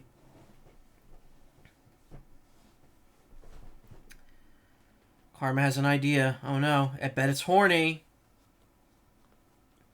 And you know what that means.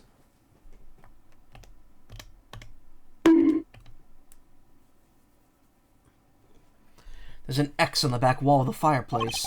Let's see if I can't get a better look at it. What in the...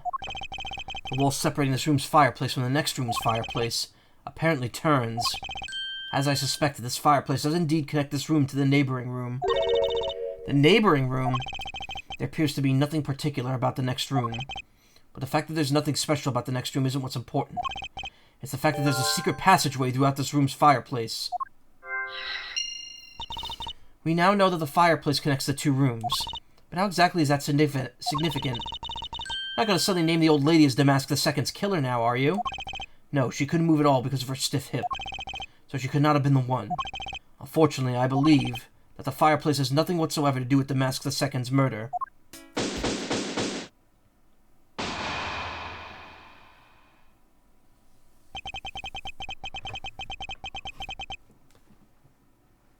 Excuse me. Now I am starting to get tired, unfortunately.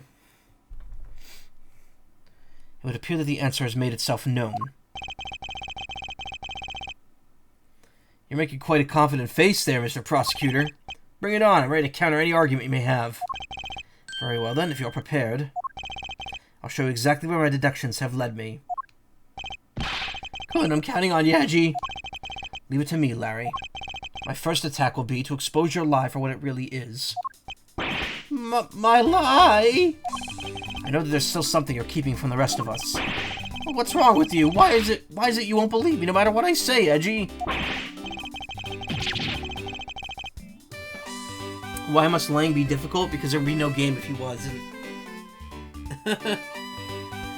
Curse you, I should just hurry up and die already if that's how it's gonna be.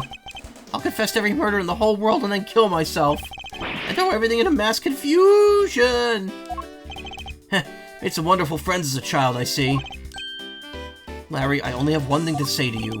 Even if you make that face to me, it's no use. A man who's ready to die is strong-willed, you know? Larry, it doesn't matter what sort of harebrained trouble you've caused. I only ask that you do not lie to me. If you cause an innocent person to be judged unfairly because of some insipid lie, I will never forgive you. Edgy. Although, allow me to say that I consider you to be among the innocent in this case. And that is why I will draw the real killer out. You could trust me on that. Alright, this time I'll tell you the whole truth, okay? What happened, what didn't happen, the works. Just what happened will do.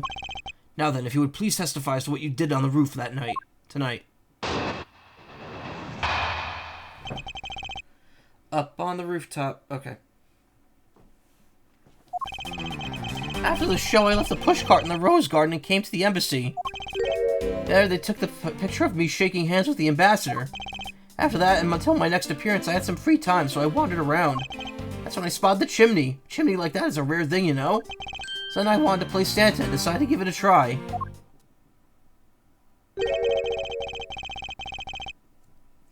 Larry, I thought I just finished telling you not to lie anymore. But it's kind of ultra embarrassing. And what exactly is so ultra embarrassing that you cannot tell me? Edgy, man, I just said it was embarrassing, so of course I can't just blurt it out. You're just gonna have to reason it out to me. As your superior, I command you to hurry up and expose this man's lie. I have every intention to. I'm not about to let us waste time on such a trifling matter.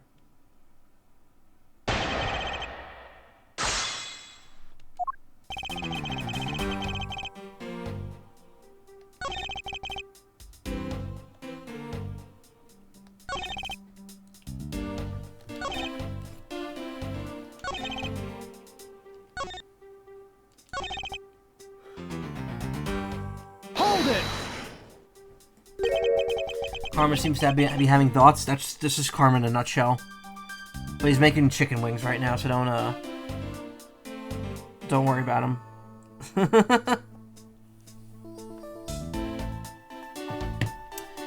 You suddenly wanted to play Santa. Oh, well, actually, I dressed up as Santa once before already. That was down at Gourd Lake. Oh, yeah. 4th case of the first game. I'd appreciate if you didn't dredge up such unnecessary memories for me. Sounds like you guys share a lot of history. Perk to being childhood friends, huh? Besides, it's not a felony to dress up and play Santa, you know. Santa doesn't go around killing people after he comes down a family's chimney, after all. Actually, is it worth delving into whether or not playing Santa is a big deal? Actually, I do believe the case of this man playing Santa is quite a big deal. I'm the main ingredient in chicken wings? Great. Good job. I'm glad that we determined that I'm chicken.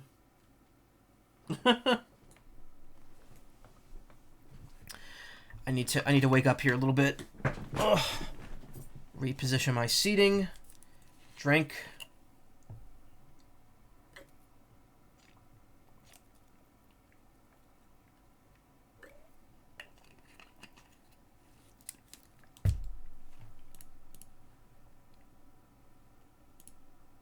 So let's begin. I attack with the mighty Rizzler Giant. The Rizzler Giant. Actually, I believe in the case of this man, playing Santa is actually quite a big deal. Are you saying that your buddy isn't exactly made of Santa-quality stuff? Precisely, you hit the nail on the head, Agent Lang. Hey, Edgy, that's so incredibly mean. Tell me something, Larry. Did you know that Santa's job is to deliver presents to people all over the world? Of course I know that. I did graduate from junior high, you know. In that case, it's your turn to tell me something. I want you to tell me whom you were delivering the present to. I was, delivering a present to a child not basking in the warm glow of love? Objection!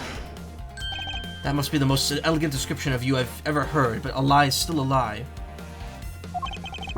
You sure know how to kick a guy when he's down, you should know that? In any case, the person you wish to deliver a present unto was most certainly this. Take that! Interesting taste you have there, Mr. Suspect. Don't spread lies about me. I totally didn't want to see Miss Oldbag so much that I tried to go down a chimney.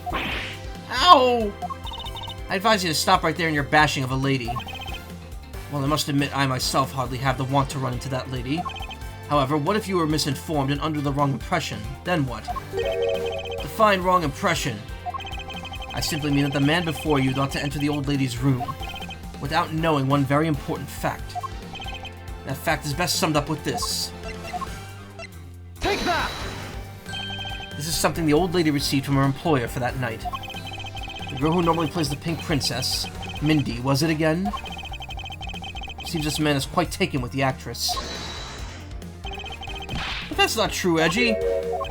She's the one with the hots for me. I just know it. I can feel her sexy beam piercing my heart when she's watching me. Sexy beam, I tell ya. You filthy, despicable, inconsiderate, fickle, idiotic, cowardly apparition of a man. You haven't matured at all since we last met. Hey, Mr. Prosecutor. Yes? This guy, he's got bigger problems than just getting involved in murders, I take it. I suppose you could put it that way. Hey, what the heck, man? I don't get you guys at all. Why do you all have to make me out to be some sort of bad guy? To return to the original topic, I propose that at least this much has been made clear. That my nose needs to be cleared out. Without any knowledge that Miss Mindy had fallen ill, Larry tried to make his way into the Pink Princess's room. That much we know for sure.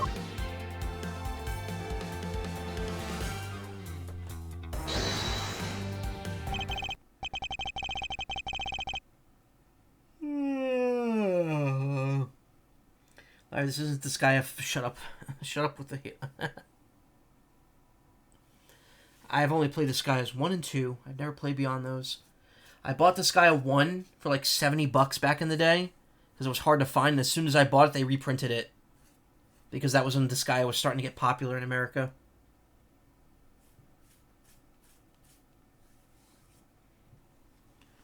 Hey, Edgy, looks like I got the hang of this court thing now. But we're not in court at the moment. Shut up, I see what's going on here, and it looks just like what you did in court. Guess old boy here still has something he'd like to say. Like Z says, until the root of the tongue dries, one never knows the whole truth.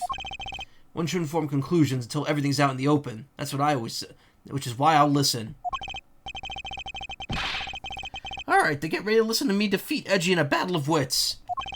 Larry, have you forgotten that should I lose, your victory prize will be your arrest? Larry's assertion. So you think that all I want to do is go visit Mindy? Well, I dressed up as Santa and climbed up to the chimney, but the smoke was really thick. It was made of a mistaken identity. It was a case of mistaken identity, and the mistake was made... And that mistake has made me late for the speech.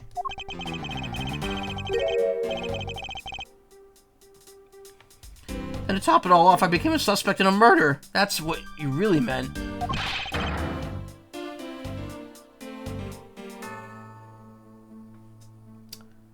Why would I ever put myself through so much humiliation on purpose?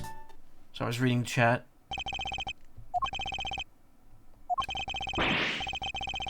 Hey, someone say something! Larry, are you seriously trying to submit this, not as a confession, but as a testimony? So what if I am? Is there something wrong with this?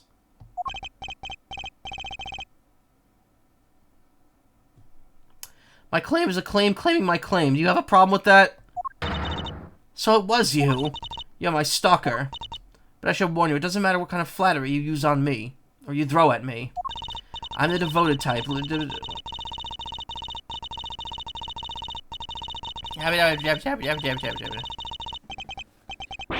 I'm so inspired. Should warn you, it doesn't matter what kind of flattery you throw at me. I'm the devoted type of woman who's wholly focused on one man and one man only, and as long as Edgy is alive, I can't just drop him and be unfaithful. No, I can't. Although earlier, I was tempted to just be a tiny weeny bit of the... I was tempted just a tiny whiny bit by that wolf man, but that was just a test of my love for my dear Edgy Poo, which I passed with flying colors, but from now on I will stay completely true to my beloved Edgy Poo for the rest of eternity, I swear it. Old bag, I will suplex you, yeah.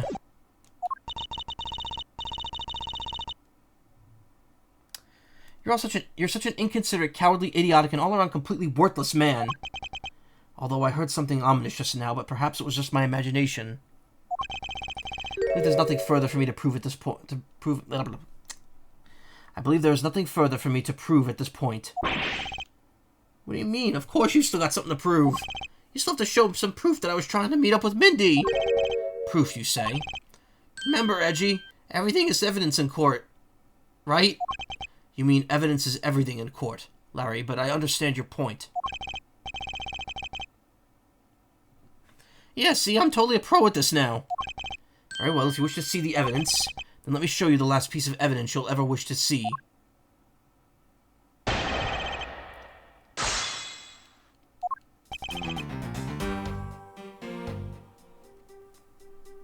Hold it! I'm gonna press L and it wouldn't work. Well, I haven't been saying that for a while now. After all, if not for that, then what other reason would you have to wish to go down the chimney? Can't say that without any evidence. That's against the rules, Edgy. Not the best!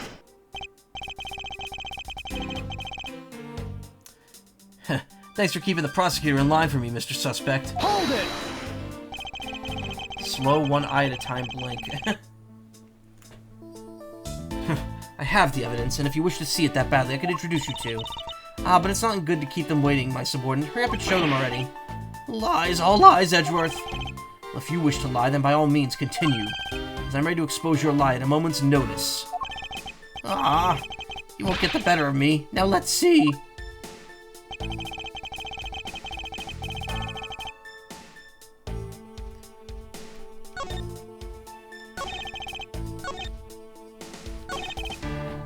Hold it! Was the smoke coming from the chimney really that thick? You bet, it was so thick I had tears pouring out of my eyes. It was a real mess. I see. You do realize that you've just confirmed for us your chimney escapade. What? That's totally unfair. You tricked me, Edgy. Hardly. You simply have yet to master how to counteract this cross-examination technique. Well, I just said was a slip of the... Oh, wait, I mean, I said the wrong thing. Besides, isn't that what you really want to say? You really meant to say about what I did tonight? Hold it!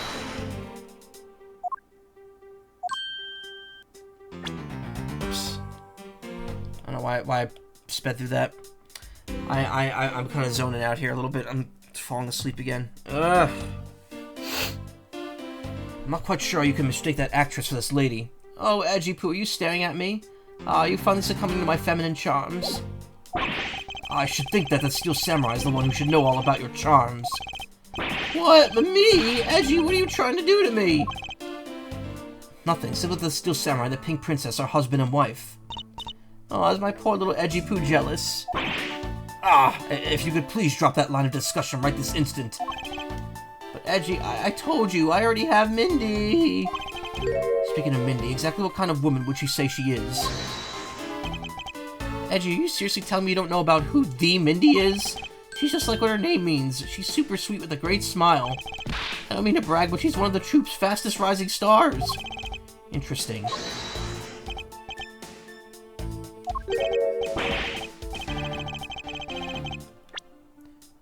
Huh, so you're saying a woman like that is what made you late to a speech? Huh? Could curse you too! Why is everyone out to make a suspect out of me? Look, all I could say is this. I was late to the speech.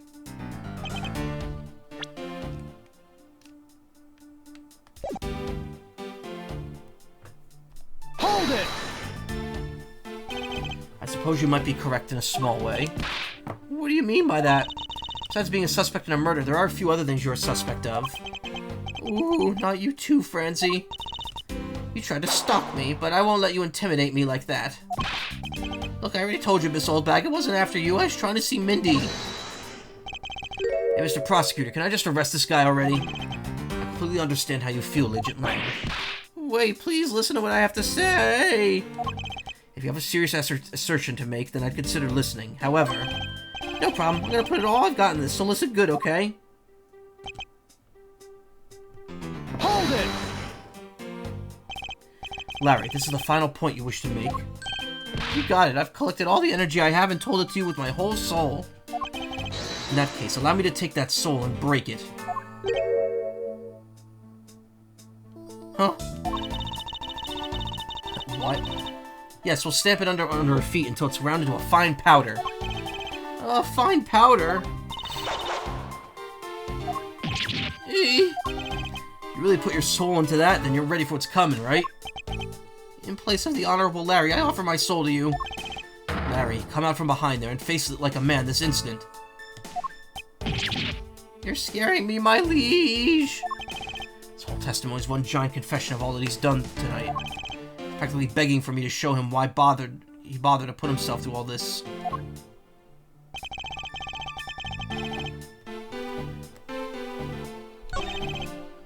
Hold it! Was the smoke coming from the chimney really that thick? Oh.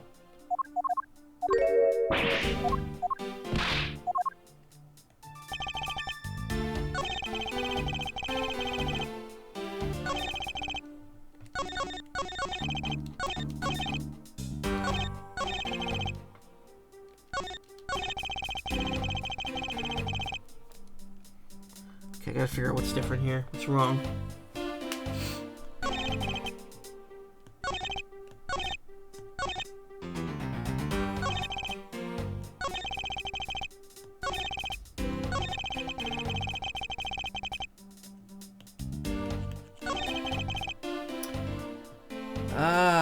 Man, I don't know.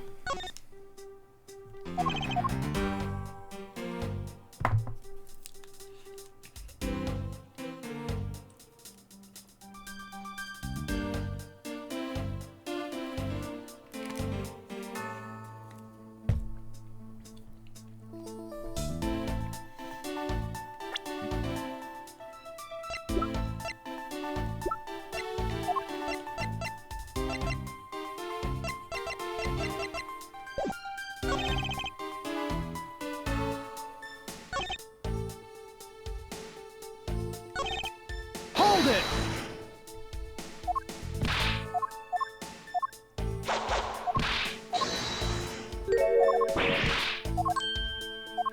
Shush. Hold it!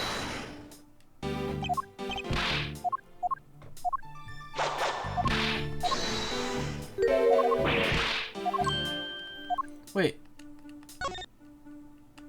Oh, it pushed it forward one statement. Hold it!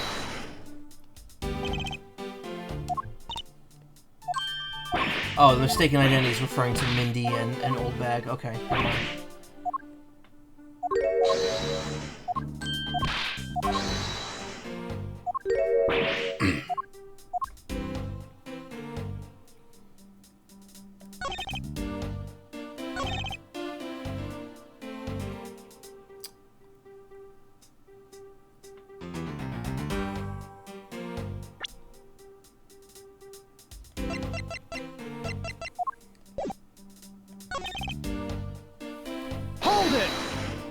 backslider with a wooden sword. Not so fast! Hold it!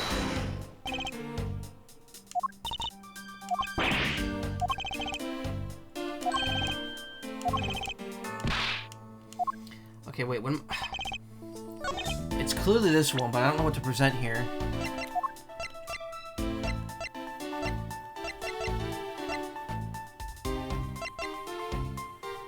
All I want to do is go visit Mindy.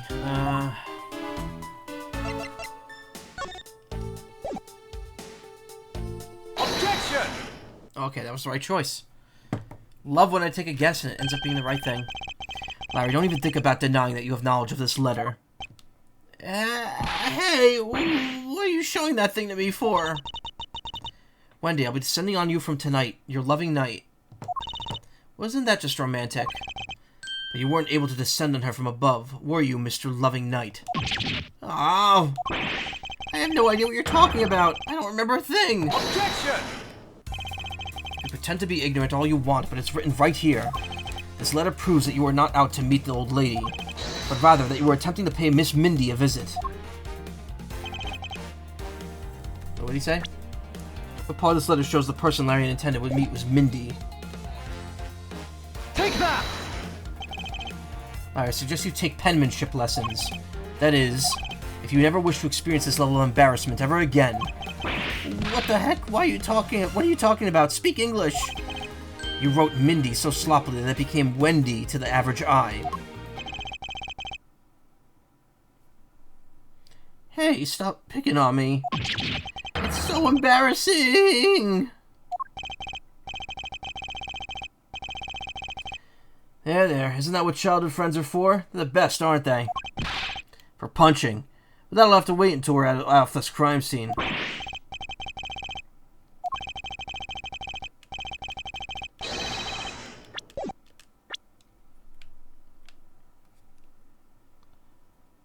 Eek, Edgy, save me from that scary man.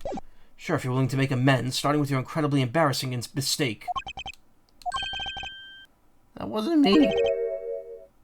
Come again? It was a fake. Someone's out to get me, so they made that fake letter. To set me up! Accept your defeat graciously. But you guys are being so mean. Hold it!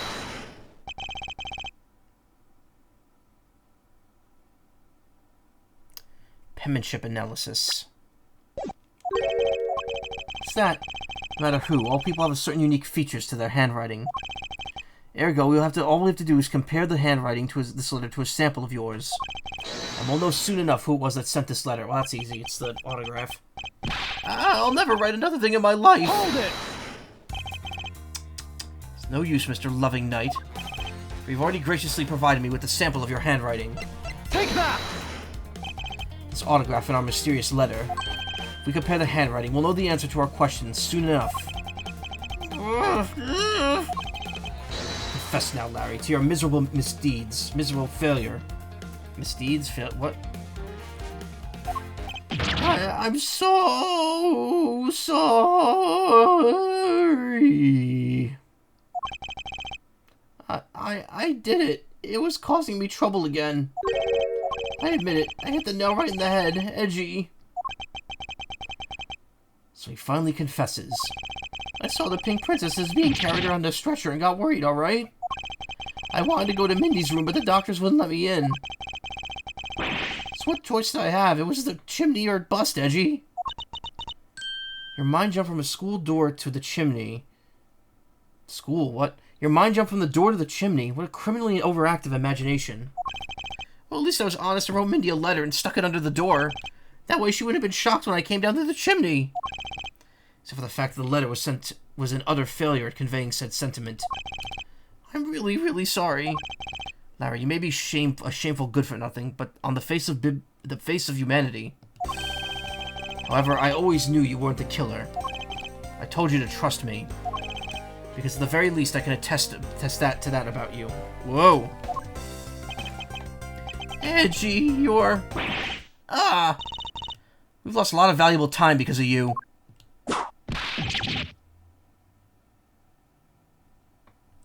No! In any case, I believe you could say that we now know exactly what happened. Mr. Larry Butts sought to climb down the chimney, not for the access to the crime scene, but to enter the room of the elderly lady next door. Great job, Mr. Prosecutor. Although I still find it a bit unbelievable that the two of you are friends. But the suspicion on that guy over there isn't completely resolved yet, so we don't even get any funny ideas about running off, okay?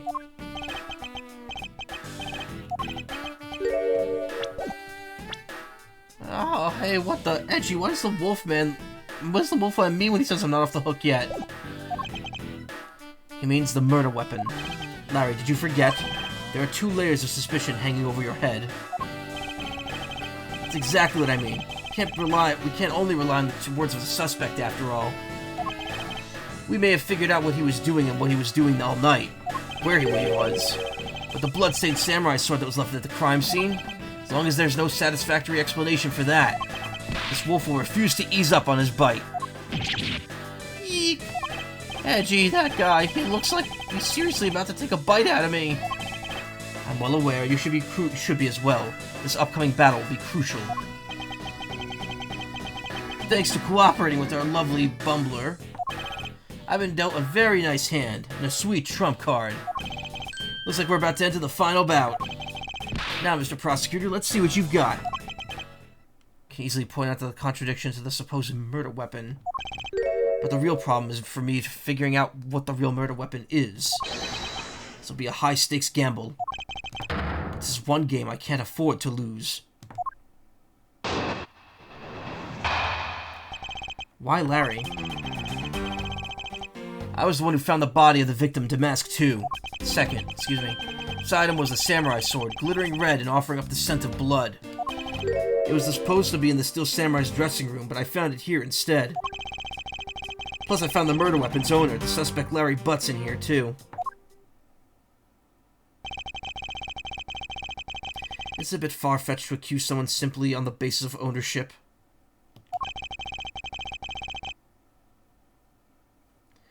But this owner wanted to sneak onto the crime scene, laying back off lest the wolf stumble into the forced lumberjack. Wow. I think that's plenty to go on, don't you? Hold it! If you're alluding to his reason for being by the chimney, we've already established that. Not so fast! Hold on there, Mr. Prosecutor. You two are long-time friends, right? Who's to say you didn't fabricate the evidence to give him an alibi? You're accusing me of fabricating evidence. Think I could believe anything you produce? Forging evidence is all you prosecutors do.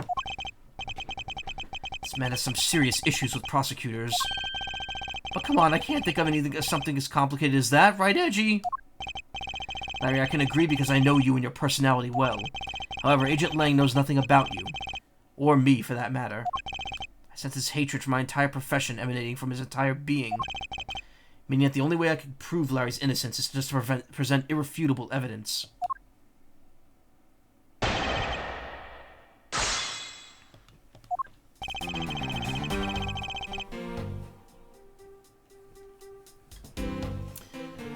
I was the one who found the body of the victim. Besides, it was with the samurai sword. It was the Steel Samurai's dressing room, but I found it here instead. Plus, I found the murder weapon's owner, the suspect Larry Butts. Plus, I found the murder weapon's owner. Okay.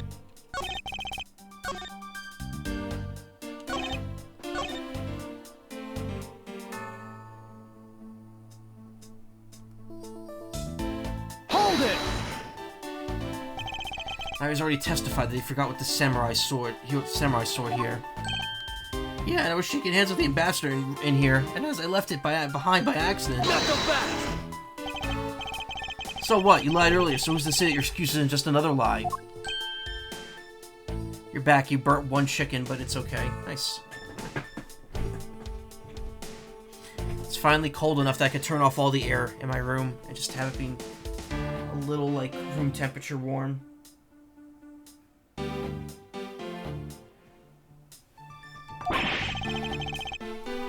Why don't you tell him yourself? You see, what did I tell you earlier? No one will buy such a pathetically weak excuse. Yes, well, I know that it's not possible to prove such an excuse as truth. And And yet you offer it up as fact? You're the worst person. You're a worse person than I originally thought. You're free to think what you like. However, I know that Larry is not the killer.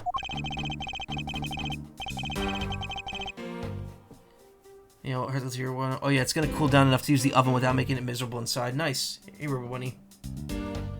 Agent Lang, please continue with your argument. I'll expose the flaw in it soon enough. Hold it! Just because he's the owner of the weapon, therefore he must be the killer, is it? No, climbing all the way up to the chimney is plenty suspicious in my book. Objection! Regarding that, I've already drawn the truth out, and the truth is one thing I don't bend. Not so fast!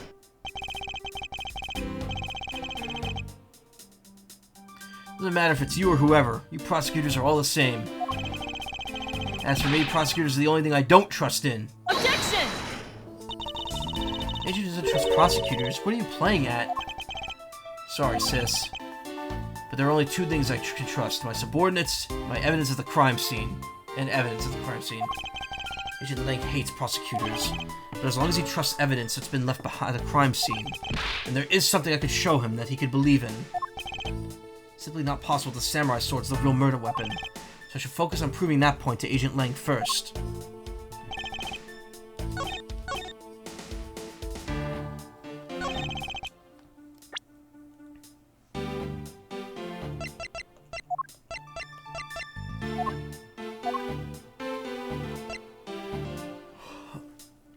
Found the murder weapon's owner, the suspect Larry Butts, in here too. I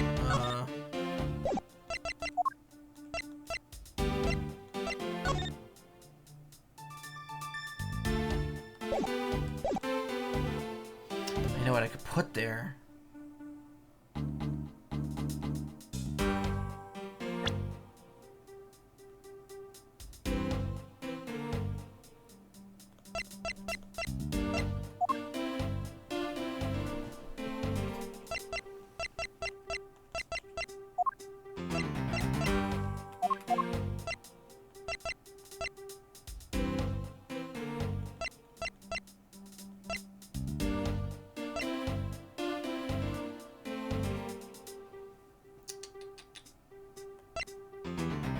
It's not possible the samurai sword's the real murder weapon, yeah. Objection! Agent Lang, if you could take a look at this piece of evidence, you'd see there's a very big flaw in your logic. Flaw? You sure it's not your eyes that are flawed? Talk to me again when you can see straight. Ugh. This wasn't the piece I was looking for after all.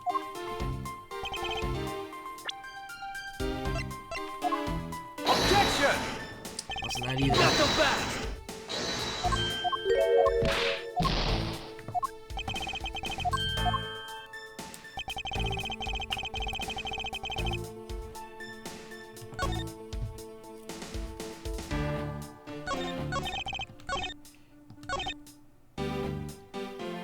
Huh.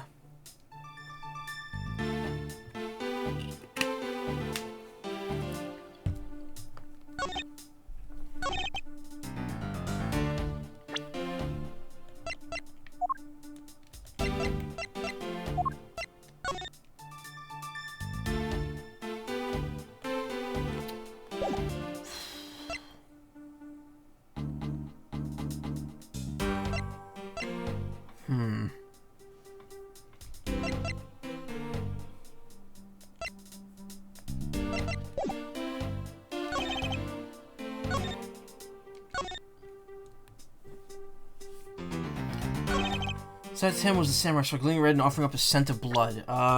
Shit.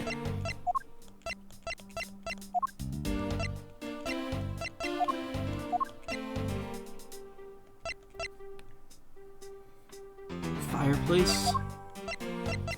I don't actually have that as evidence.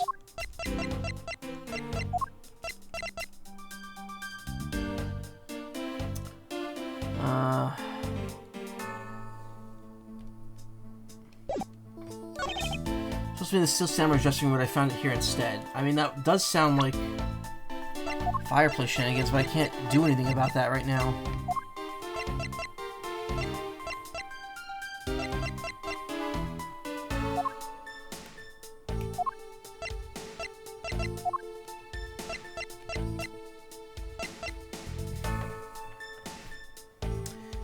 spear.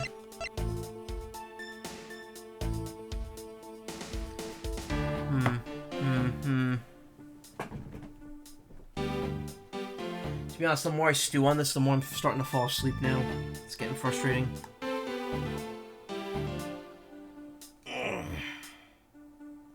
Hey, Mouse, how you doing?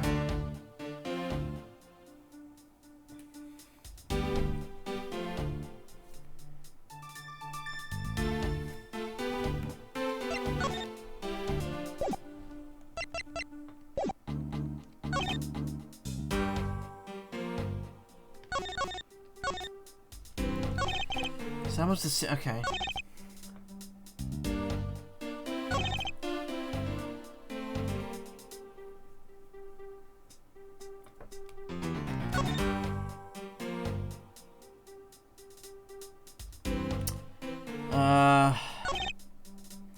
Murder weapons owned. The suspect Larry Butt's in here too. Objection! That wasn't it.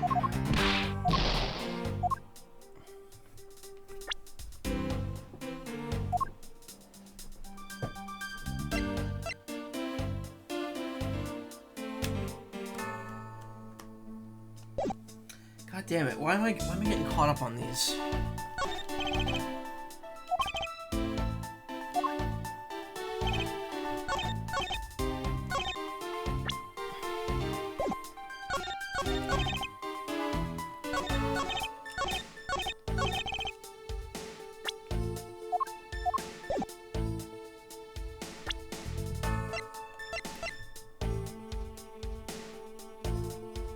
Was it the knife?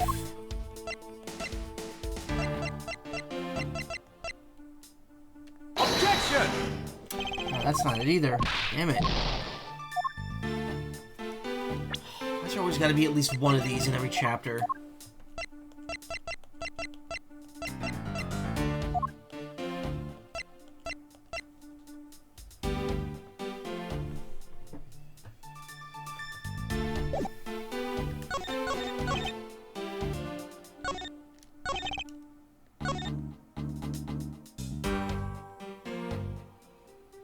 Getting closer though.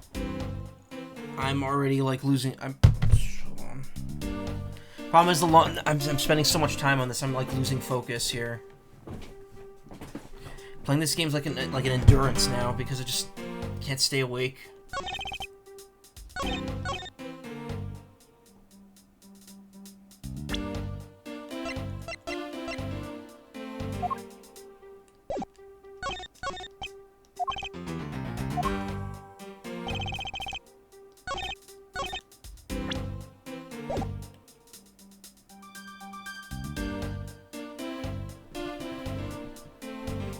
No, it's okay. You don't have to give me a hint.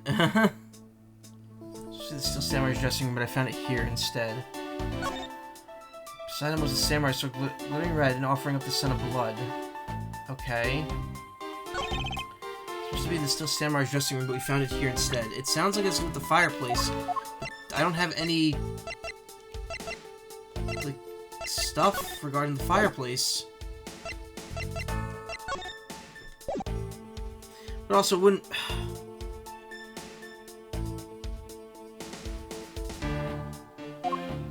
No, something's not right here. Something's just not right here. Hold on.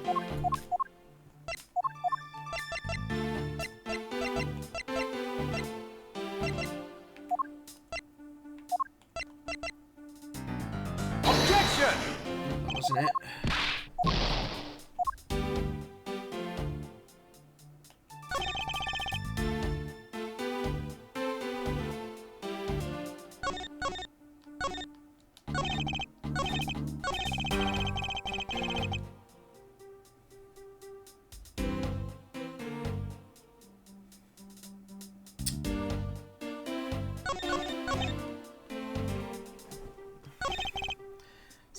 Sam was a samurai sword glittering red offering up the scent of blood. It's supposed to be in the steel samurai's dressing room, but I found it here instead. Hold it!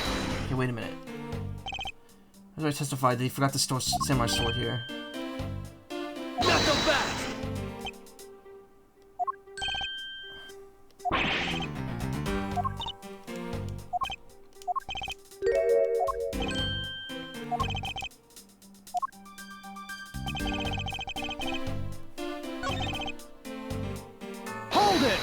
Wait, what? Damn it. Didn't mean to do that. Not so fast!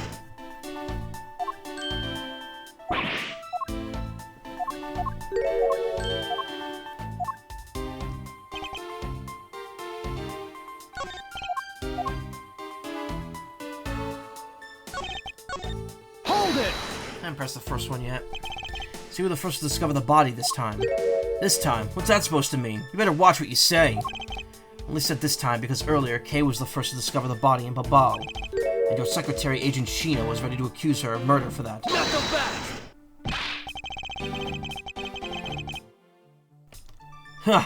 So now you're gonna use that excuse to call me suspicious now, are you? Where is it? Good enough. Of course not. I was simply pointing out the usual pattern of the discovery of bodies. But in the Bob Elise case, there was proof that she was holding the weapon, right? Well, in this one, it's a bit different, since we know exactly where the weapon is. Hold it! Excuse me, but glittering red and offering up the scent of blood. Just to spell it out for you, I mean straight in sight and smell of blood, of course. According to the tests, the blood in the sword belongs to the victim.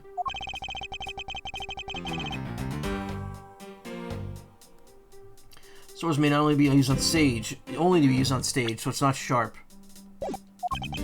But it is pretty weighty. It certainly is heavy enough to beat someone to death with. Which leads me to suspect the victim was beaten to death with a sword.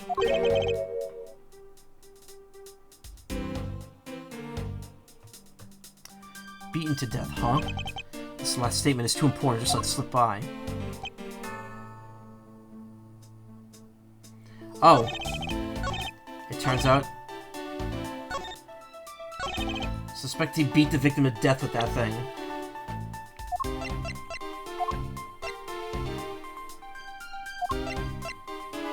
Objection! There we go. I did not think to press those earlier statements. Do you know what this is, Agent Lang? It's a long spear, right? We used to use it a lot in my country a long time ago. Piercing, mowing people down, spears are the weapons of heroes throughout history. It's the next most effective weapon after the whip. I think the whip is in a slightly different category. Hey, don't tell it to Simon Belmont. So what's your point? You going to tell me that spear is the real weapon? No, I simply want you to take a look at this section here. The way it's bent? Precisely.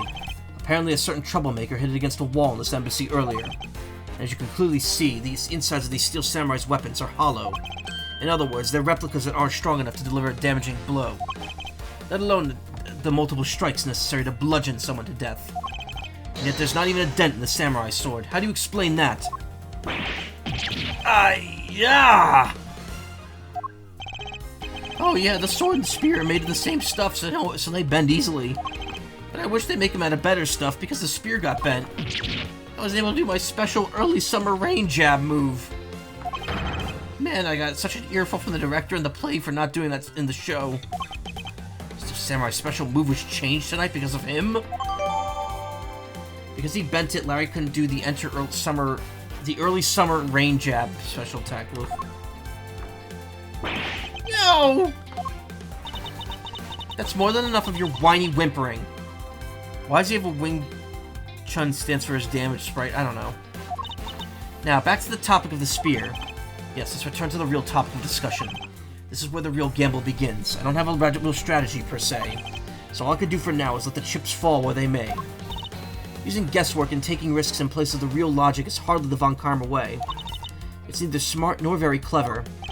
Miss Von Karma, as you know, unlike your father, I'm not a genius prosecutor.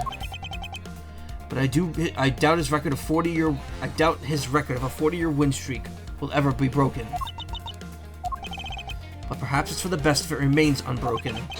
For no one should have conceded to the notion. Convict all defendants in the first place. Objection! A foolishly foolish statement from a foolishly fool who hates to lose. It's the job of a prosecutor to make sure that all defendants are found guilty in court. There's nothing more important in this world than a perfect victory. Hold it!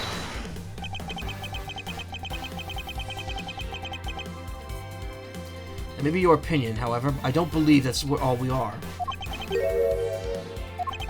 As a prosecutor, what I pursue is not the perfect victory, but the perfect truth.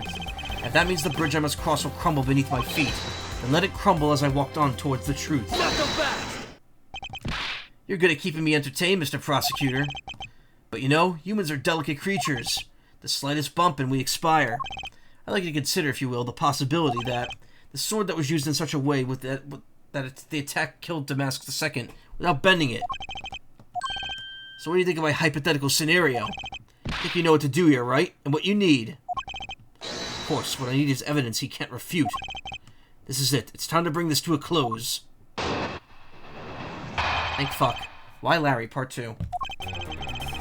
It's possible to use a samurai sword to kill someone, and under these circumstances, it's the only logical conclusion. We searched the emissary top to bottom, but the victim's blood is only on that weapon. So isn't it only natural that suspicion would fall onto the owner of said weapon?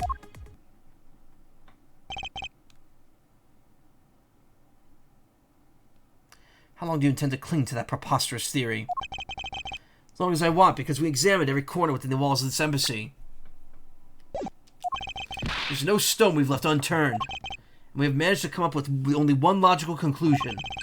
That the only place inside this embassy with the victim's blood on it is this sword. Hold it!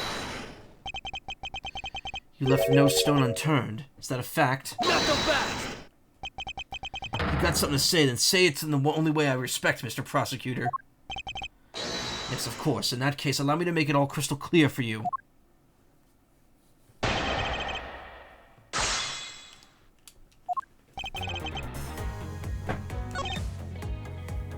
Hold it!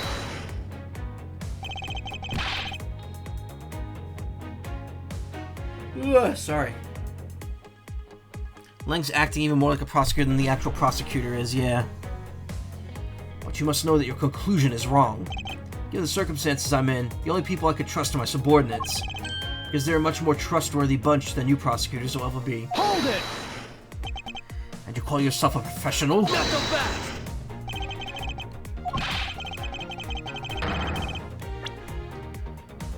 You still don't see, do you, Mr. Prosecutor? You have to earn my trust. The only way to do that is to show me proof of another possible murder weapon.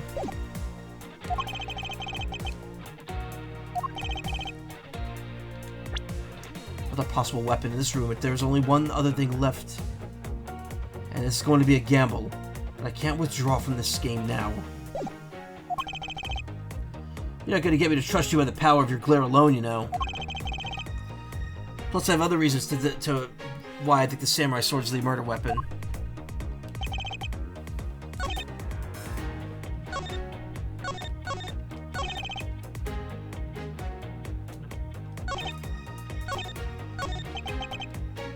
I can prove to you the possibility that the murder weapon is something else, but I cannot do so on my strength alone.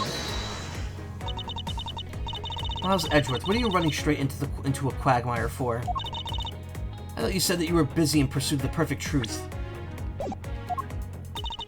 If that's the case, then show me this perfect truth, if it exists at all.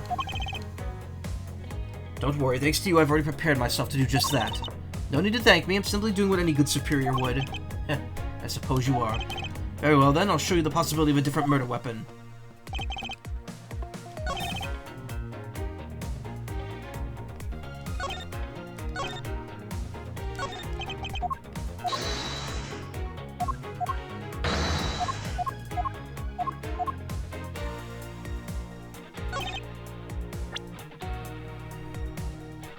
Hello? Okay.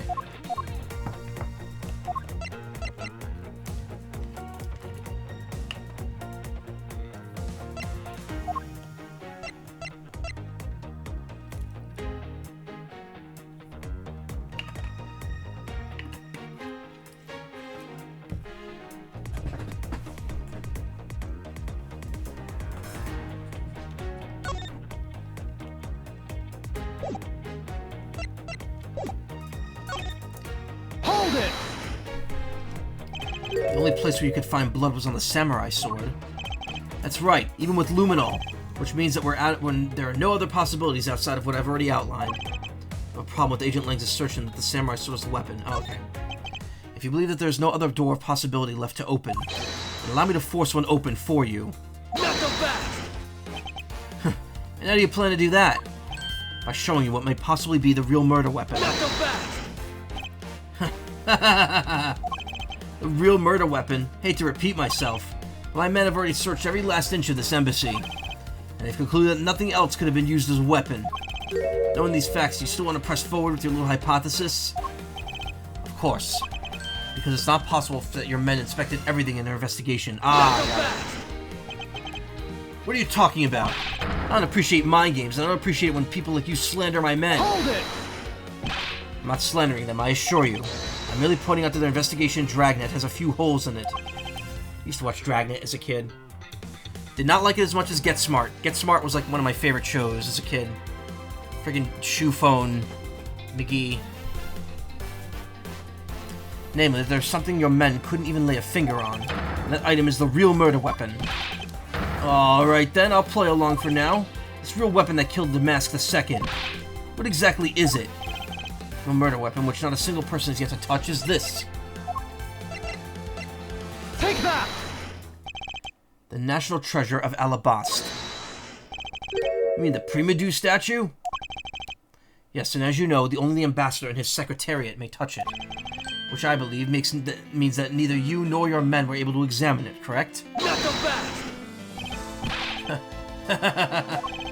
You know very well that if we did that, there'd be an international incident.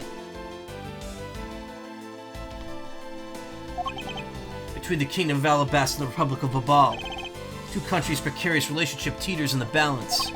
Over a stupid fight related to a sovereignty state. But I'll be damned if I let something go unexamined. Hold it! Agent Lang, if you could take a look at this. The direction of the statue is facing just before and after the crime are different. And there's only one conclusion I can draw from that. Go look for Ambassador Alba and get him to give us the okay to examine the statue. Shifu, you can't listen to this infidel's words. He's most definitely trying to trick you. Shifu, please be rational about this. Urgh. Lang Z says, just go already. Yes, sir.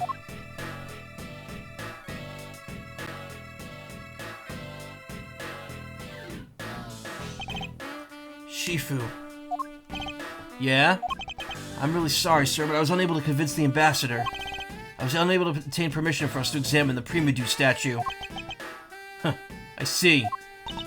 Wait, but then the investigation is at a standstill. Agent Lang, I'll go and speak with the ambassador personally. Save your breath. He may act all weak and frail, but that old man's one tough cookie. But I guess you've got to be tough when you're representing a whole country, you know? Agent Lang. What do you want? Let's just hurry up and examine the statue already. But Shifu, what about causing an international incident? Quiet! I'll take the fall if I have to later. Hold it! Agent Lang, the hypothesis is mine, so if someone's to take responsibility, let it be me. Responsibility? We're gonna talk in such heavy terms, maybe I should let you. It'd be a real problem for me, for my men, if something were to happen to me. Alright then, let's talk and more investigating.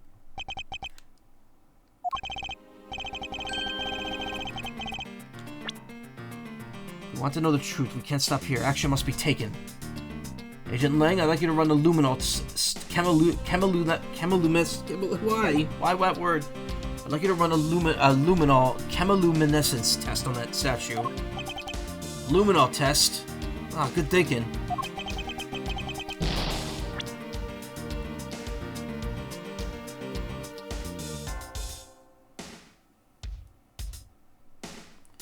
See one man here. What? Statue's the murder weapon, and some of the victim's blood should be on it. Okay, let's get the forensics team in here.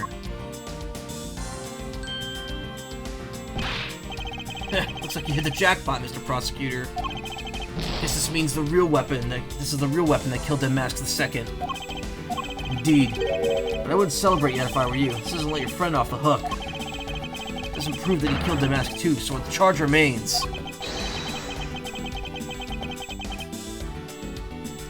You're hardly done examining this statue, Agent Lang.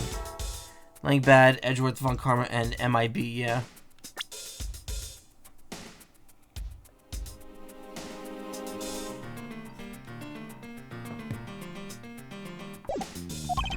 Knowing that this is the real weapon, I believe further examination is required. You think so? Okay then, knock yourself out.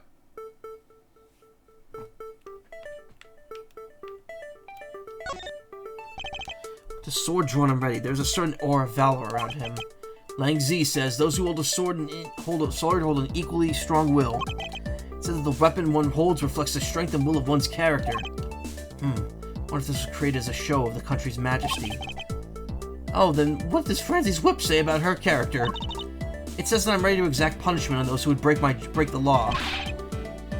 Why? Why are you glaring at me? I thought you understood that I'm not the killer. I believe in your case. She wishes an exact punishment before anything else happens.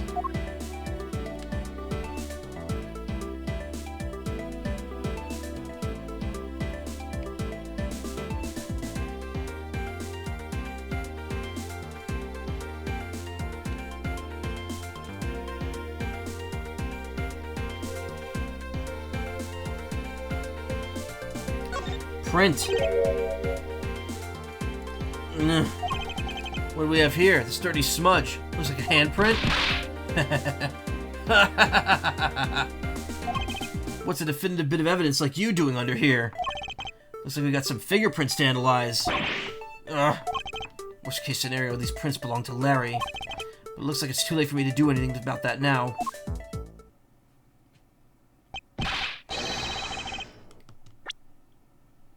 Hey, forensics guy, want results on those fingerprints ASAP, you hear me?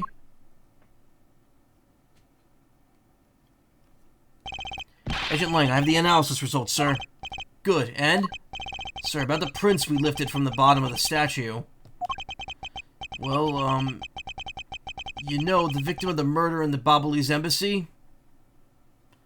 There's a whip, aggressive and assertive with a smoldering presence. Prints belong to him. Mr. Mandy Cochin, sir. But that's... What's going on around here? No, that's impossible. Each Primadou statue can only be handled by someone of that country. By the very fact that Mr. Cochin's fingerprints are on this one, leads me to believe only one conclusion. This statue is actually Babal's Primadou statue. Impossible, it can't be! Yeah! Larry never once set foot on Babalese soil, so he's free to go. He was free to go. However, this new piece of information only served to confuse us even further. The ringleader of the smuggling operation was killed with the Allebahstian knife in Babal. And Damask II was killed on Allebahstian soil with Babal's national treasure. And the mystery of the great thief Yatagarasu, who visited both countries. Pieces were there, but I had yet to see the big picture they were to form.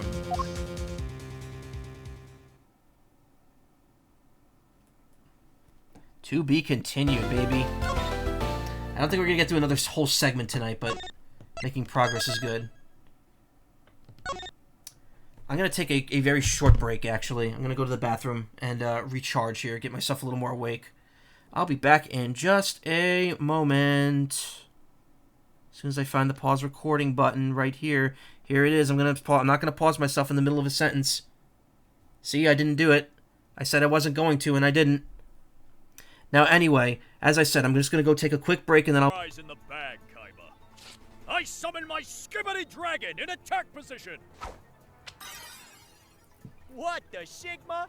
What the Sigma? I love that. That's so good. That line's so good. Dragon, defeat the Ark. Ah! You're minus 200 aura, Kaiba. Oh, right. My goat ate and left no crumbs. I hate that. I hate it. I love it, but I hate it.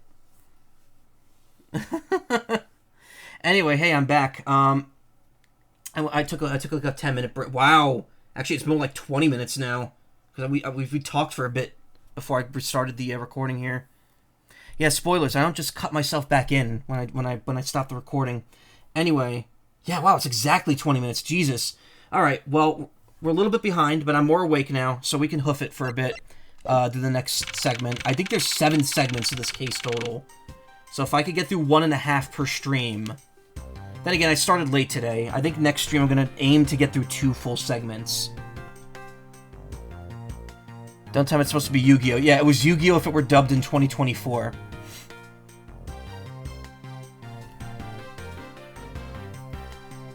What the Shigma? March 14th, 9:21 p.m. Open air stage. Site safety starts here. This building site is dangerous. Parents are advised to warn children of the dangers and consequences of entering and playing on this site. Strictly no admittance or unauthorized personnel passes point. Safety helmets, boots, and high-V vests must be worn at all times. All visitors and drivers must report to the site office. It's so funny that you can actually read this, because in the original DS version, that is just pixelated garbage. Cement. Alright, this might be a little too low now. I've left the Damask 2 investigation to Franziska and returned to Babal. I suppose my first order of business is to look into the Babal statue. Mr. Edgeworth! It's okay, what's the situation? Oh, it's great. Investigating is so much fun! In other words, they've made absolutely no progress. We weren't goofing off, honest, sir. We've been investigating our hearts out. Very well, then. Would you care to give me an update on your investigation? Oh, we've had a really fun time, sir. I knew it. Zero progress. In any case, Detective Gumshoe. Yes, sir? You have permission to enter the Allebahstian embassy, is that correct? Yep. As a local detective, I'm helping out with the investigations on both sides, sir. Good, in that case, I can leave these pieces of evidence with you. Foisted all the garbage onto him. They belong to the lady under the Pink Princess's mask. The Pink Princess? What kind of lady was playing her, sir? The kind that was also playing the role of the Pink Badger yesterday. Oh! Oh, understood, sir. If I had to run into her, I'll give them back to her. If I happen to run into her. If I don't, then I guess I'll unload them somewhere. Didn't seem all that enthused to go find her, but I can't blame him. Evidence has lost their value given to Detective Gumshoe. Now then, I don't believe I'll be needing this anymore either. What? Are you really going to throw that autograph away? Yes, because that Steel Samurai was a fake. Steel Samurai's autograph scrunched up into a ball and disposed of. Wow, Edgeworth. Wait, what? What do you mean by fake? Now then, I do believe it's time for a little housekeeping. Unnecessary evidence has been removed. Remaining evidence has been rearranged. This happens a few times in the later games, where you just toss out evidence between segments that you don't need anymore. No fun allowed. He can admit that Larry did something he enjoys.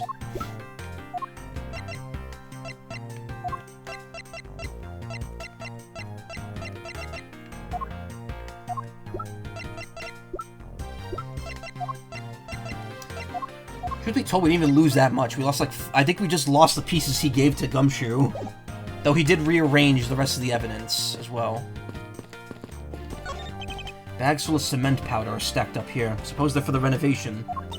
Yeah, because I don't smell a drop of gold or any other treasure for that matter. Okay, the only scent you should detect in a place like this is the smell of sweat. Hey, Mr. Edgeworth, that was a pretty good play on words there.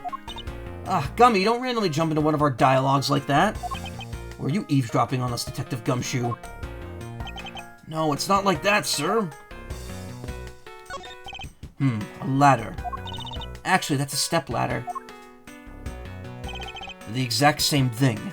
No way, from their structure up, they're totally different. But of course, from a thief's perspective, the best kind of ladder is the rope ladder. Stepladder is much too heavy to carry around after all. From a prosecutor's perspective, any type of ladder is guilty of being dangerous during an earthquake.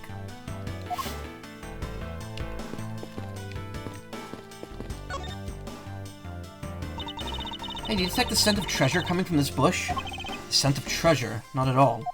Ah, Mr. Edgeworth, you're totally not with it. I'm not with it. No, and it's important for both thieves and prosecutors to be energetic. Perhaps for a thief like you, but that level of energy is unbecoming of a prosecutor. Really think so? That prosecutor we met at Gatewaterland seemed to be pretty active. Well, he's not a prosecutor anymore. See how everything just naturally balances out? Oh yeah, right. Kay doesn't know that he murdered the guy he was with. It would appear the stage is also scheduled to be renovated. You know, I would love to perform on a stage like this. Something like the Greatest Great Thief Show. I should think it would be a bad idea for a thief to show their face to the world. Hey, you're not going to back to Allebahstian already, are you? No, not yet. I still need to gather a bit more information first. So how come so many traffic cones are red and white? That's because they're highly visible from a great distance. Oh, is that why? So then, the reason you wear that wine-red suit is for visibility's sake? Please don't compare me to a ragged plastic traffic cone. This bush looks like the perfect place to hide some sort of treasure, you know? But there's no treasure inside those things. Oh, too bad. We do have a lot of treasures back in Babao. Sounds great. I'll be sure to pay you guys a visit sometime for a 5-finger discount. Sure, we welcome you anytime. Are you sure you really want to invite a thief into your country with open arms?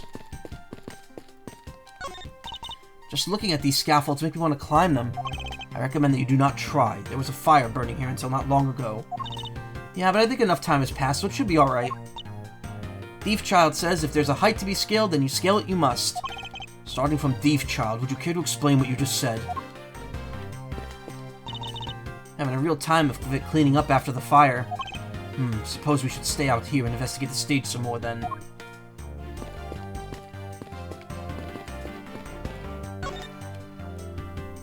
There's a sign here warning passers-by to take precautions around this renovation site.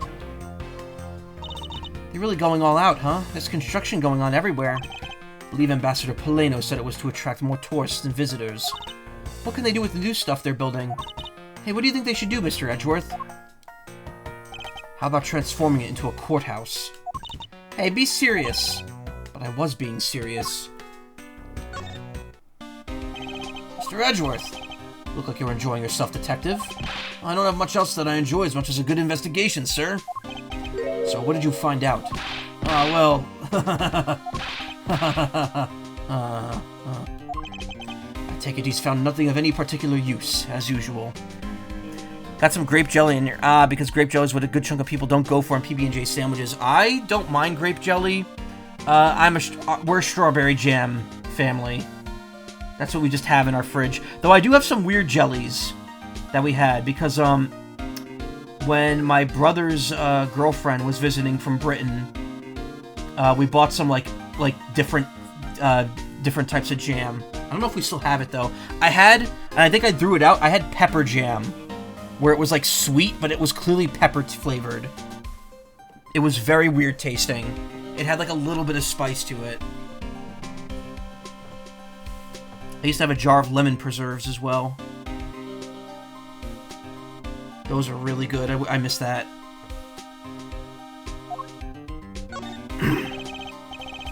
Mr. Edgeworth, I got something really interesting from Ambassador Poleno. Oh, and what is this something interesting? This, sir.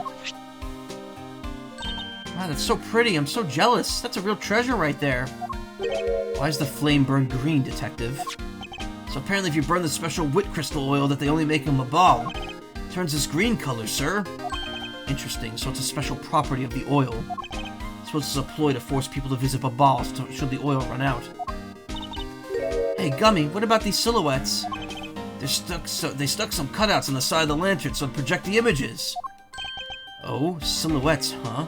They are rather pretty, aren't they? Wait, what am I doing? I was supposed to be asking for an update on the investigation. Hey, what's wrong, sir? There's something I want to investigate for me. Do you think you could do that much? Huh? You got it, sir. Hey, that's not fair. Why is Gummy getting to do all the fun stuff? Ah, well, that's because I'm Mr. Edgeworth's partner. I can't believe you took advantage of the confusion and stole my role as assistant. I expect the two of you to get along and work together like professionals on this. Runs on wit crystal oil, which burns green. It is a Bobolese souvenir. Oh, I don't want to do that again. Damn it.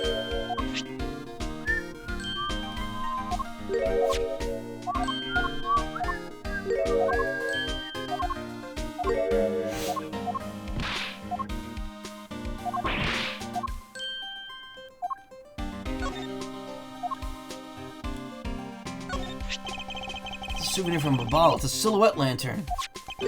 By the by, how much is it? It was really expensive, sir. About as expensive as my coat. Oh, I see. So it's about the average price of a cheap souvenir. Wow. Ouch, sir. Wow, those look really good, sir. Can I have one? You dare line your stomach with the evidence. Come to think of it, the dog detective Gumshoe takes care of just ate a samurai dog earlier as well.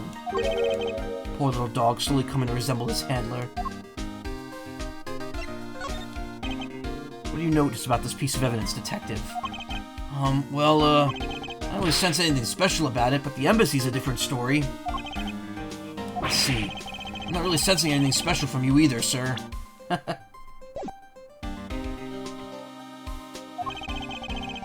Well, I'm sensing a special look at your monthly salary, detective.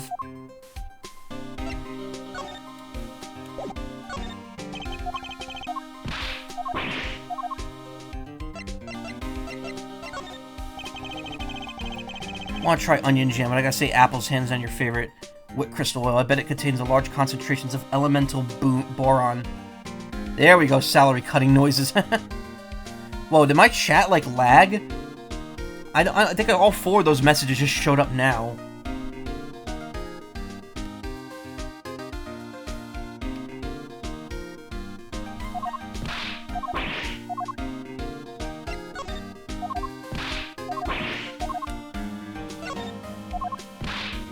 What do we want to investigate exactly?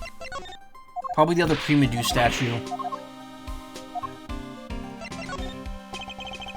Nope. Been like a minute or 2 since then. Oh, the Steel Samurai photo's gone.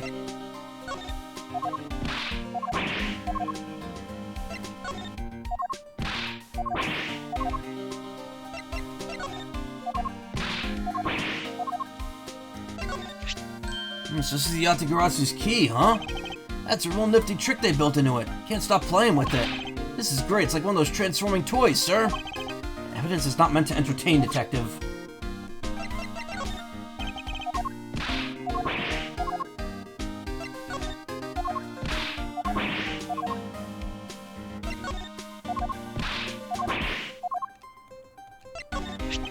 Hey, it's your prosecutor's badge. This thing's really important, right? So what would happen if you lost it, sir? Why are you asking me such an ominous question? Well, because I've lost my police badge before, sir. Just wanted to tell you to be careful, sir. As writing the explanation section on those requisition forms is really annoying. I believe someone needs to take his own advice a bit more.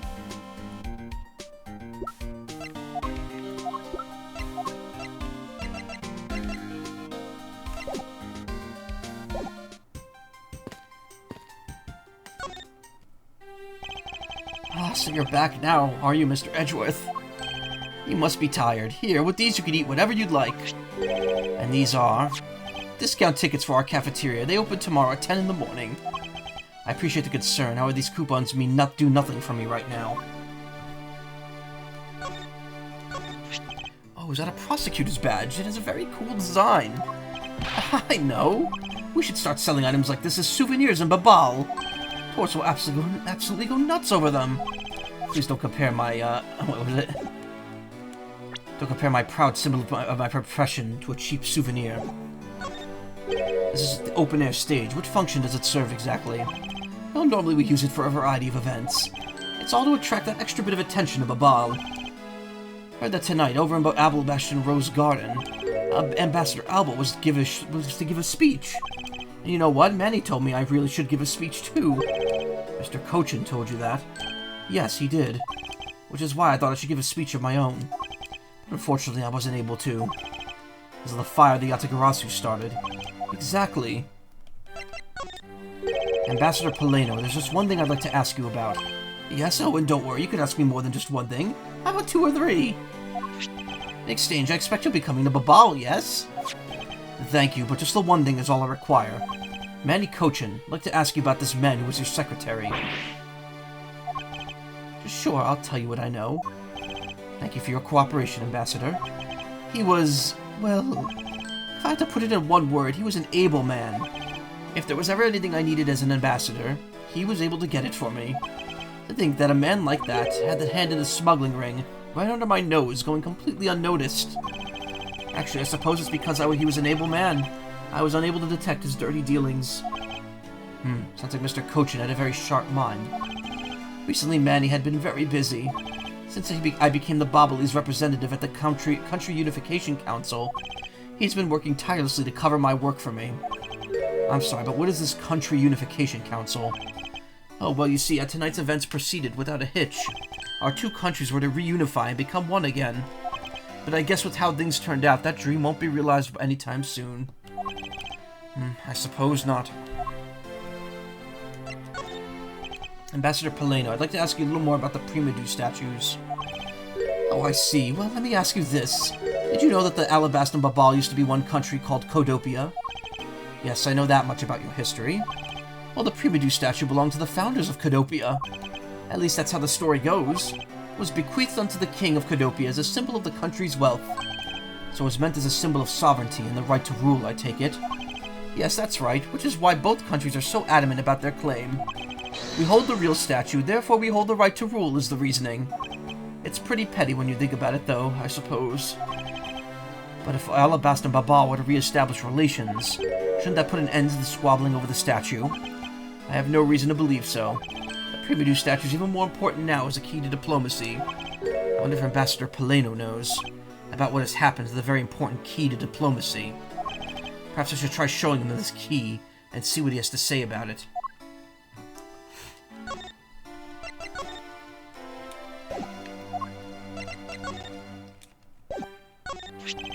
Ambassador Paleno, if you please take a look at this for me. The Primadou statue sitting in Allebahst right now actually belongs to Babal. So it would appear. I received a call from Miss Von Karma about this earlier.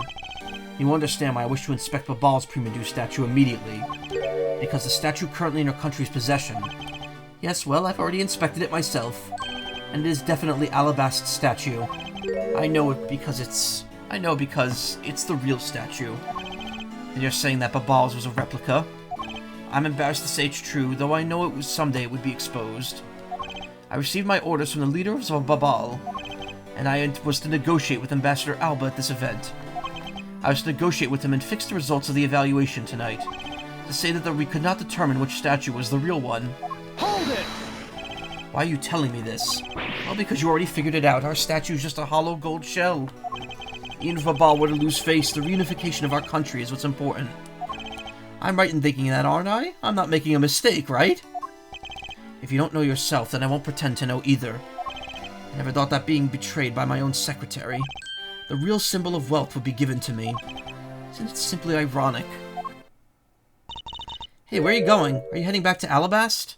Call me crazy, but the Babali's handprint could have been from an attempt at a theft. Maybe. Yes, but before I do, I suppose I should give you a summary of what's happened.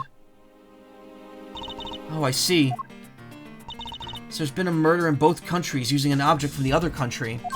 That's the gist of it. Babal's just as strict as Allebahst in their inspection of the people and things that enter their country, meaning that somehow both murder weapons were smuggled into the two opposite countries. That's the only logical conclusion that can be drawn. Perhaps the key to the weapon smuggling is the person who traversed both countries. You mean the fake Yatagarasu? In one way or another, the Yatagarasu's connected. Of this I am sure. Now then, where was the Yatagarasu first spotted? I believe it was the Rose Garden on the Allebahstian side of the embassy. The garden is just on the other side of this boundary. It's where Ambassador Alba was to give his speech tonight. At least that's where I heard the Yatagarasu had appeared. In that case, I believe it's vital that I investigate the Rose Garden post-haste. Wait, before you go, take a look at this, Mr. Edgeworth. What is that? My guess is a guitar. My guess is that it's a guitar. My guess is that it's a... Whoa, holy shit. My guess is that it's a guitar pick.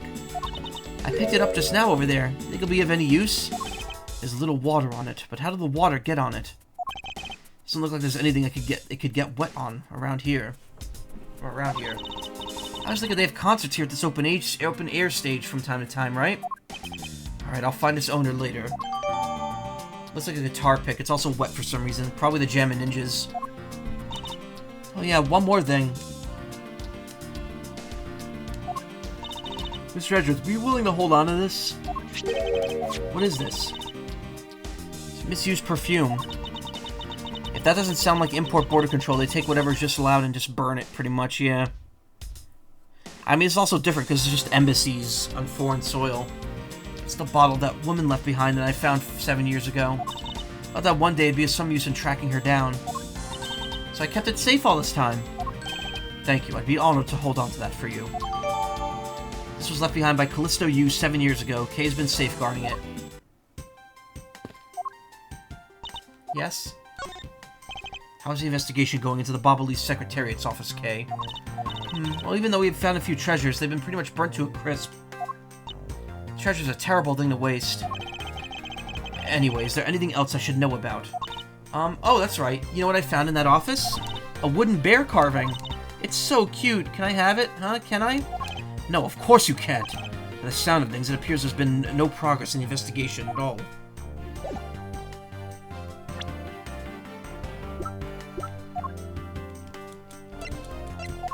Can't examine any of those.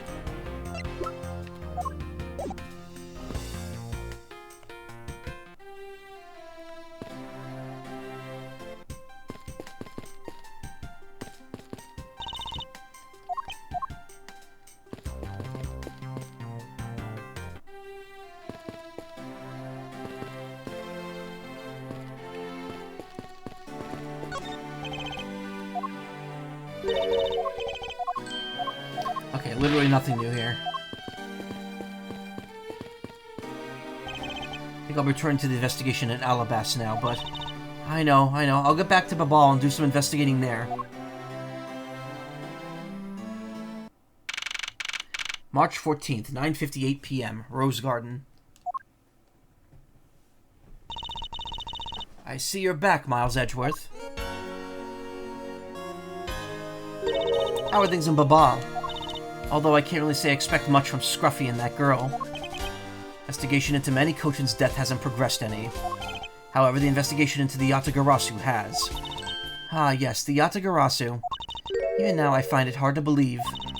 A person who could freely traverse between the two countries at will? Preposterous. Well, that's what I came here to investigate. Heard that this is where the witnesses claim to have seen the Yatagarasu.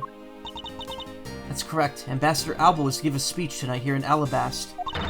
That's when the Yatagarasu appeared. The shadow of a mysterious thief appeared, and just as suddenly it vanished. After that, there was the fire at the Bobolese Industries. After that, there was the fire at the Bobolese Embassy, and the Yatagarasu started. The Yatagarasu started. Words! I vow that not a single feather from the Yatagarasu shall escape my diligence. Rose Garden.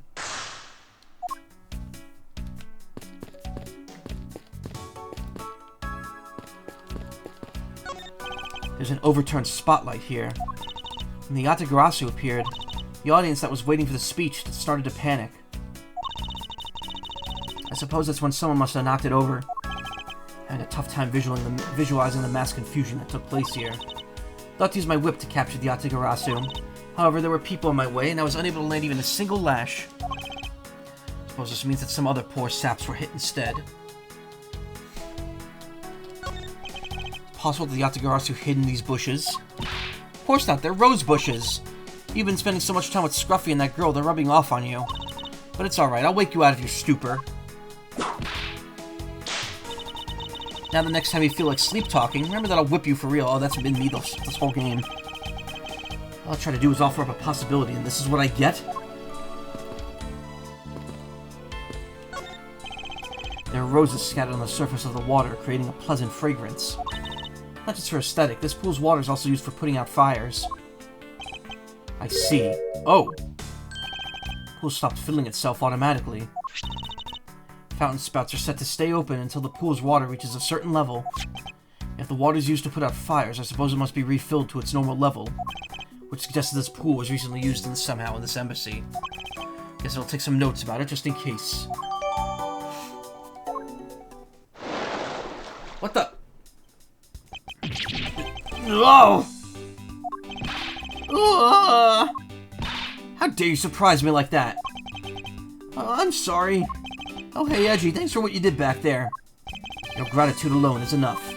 More importantly, Larry, this pool is not for your own personal enjoyment. I know that. Do you really think I'm the type to just jump into a pool and swim around for fun? Objection! Yes. Alright then, did you by chance fall into the pool? Nice guess, but no dice. So you know my son, right, Edgy? Your son? I guess I kinda lost sight of him when I shook hands with the ambassador.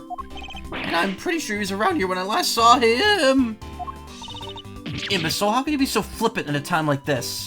What are you going to do if your son fell into the pool? How old is this child of yours anyway? Huh? Oh, how old is he again? Hold it! Larry, this is the first I've heard of a son. Who exactly is the mother? The mother? Oh, that chick, the pink princess. The pink princess? Hold it! Miss Von Karma. I was a bit confused by this man's words for a bit there. However, I believe what he's looking for is the doll of the Iron Infant. Yep, because I'm the Steel Samurai through and through. Heart and soul. And the Iron Infant is my cute little son.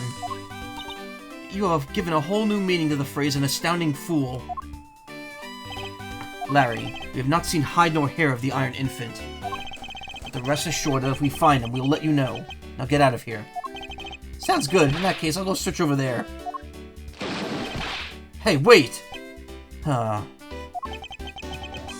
it says we'll get very far swimming around in that pool. I know it's unrelated to the murders, so sure knows how to cause a lot of trouble. That just doesn't know when to get out of character, yep.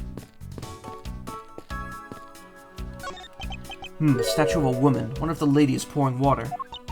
It says it's the statue of the queen who spoke of love to King Primedew. Well, Miles Edgeworth, it seems you're unlousy at reading a woman's heart. I opened my mouth about a statue and she somehow makes the leap. She somehow made the leap to that. Whip him. Hurt even more because he's in the water.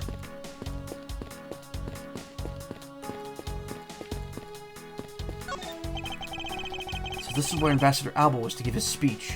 The stage was set up nicely, however, where was the audience supposed to sit? Perhaps they were to sit around the edge of the pool?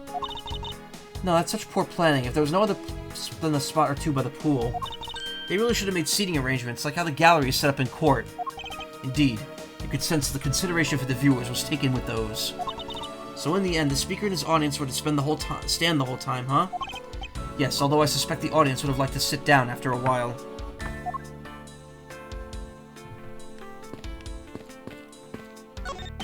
Suppose Ambassador Alba sat in this chair. Ambassador Alba is very elderly. The chair is prepared for him should he have gotten tired during his speech. In that case, why didn't he plan to make his speech sitting down in the first place? Ambassador is always also quite prideful. That's why. Sounds like my old principal from grade school who'd speak at assemblies.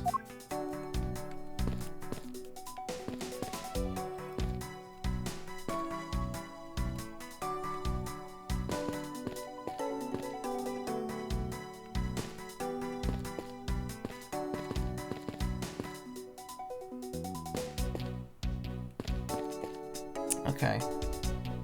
Starting to get tired again. Ugh.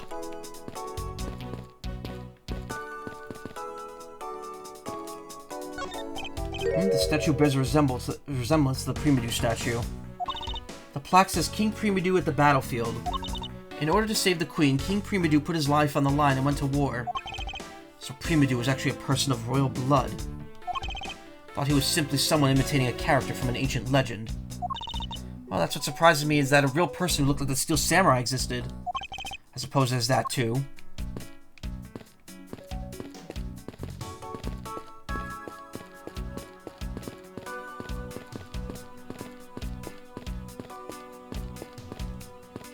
Tweaking here. What am I supposed to do? I think I've examined everything except talking.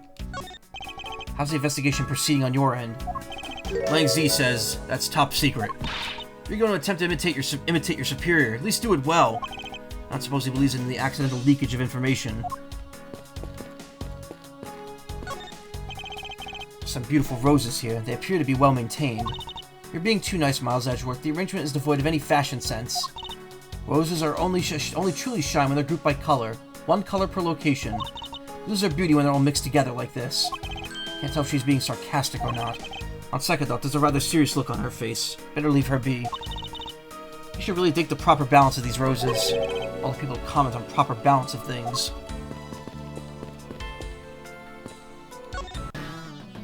You finished checking out all the bystanders? Yes, sir.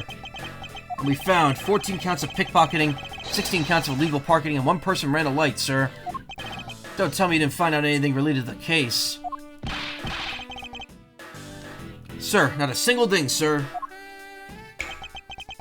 Well, for now, let's just get those other lawbreakers down to the precinct. Agent Lang. Office of Mr. Prosecutor. I'd like to just thank you for your assistance earlier. Make no mistake, it's not like I was trying to help you with what I did. After I left, did you receive word from Ambassador Alba? We're to wrap up our bodyguard assignment at the end of today. Oddly enough, we received word from headquarters to return home to an urgent manner. As if I could be so easily called away from this case after I've come so far. I swear that I'll find the truth and drag it out screaming into the light. You're with me on that, right, Mr. Prosecutor?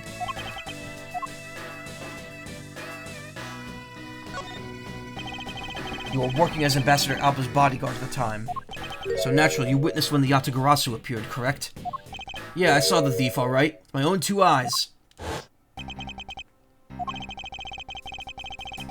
When the spotlights were turned on for Ambassador Alba's speech, a shadow appeared. That's when cries of "It's the Yatagarasu" rang out. The next second, the spotlight went out. And by the time it got the area lit again, the deaf thief had vanished.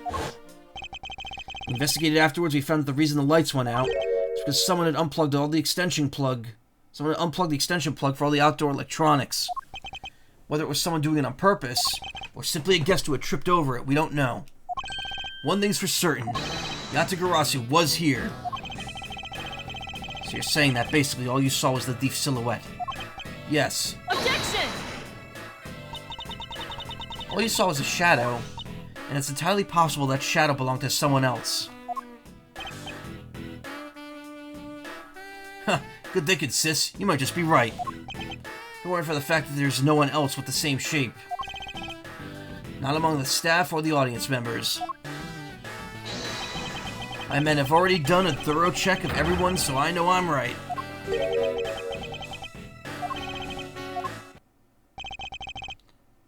The suddenly appearing and disappearing shadow of the Yatagarasu. I believe I figured out its true origin. Expected no less from you, my subordinate. Let's hear what you have to know on the subject. What really cast the shadow of the Yatagarasu? Take that!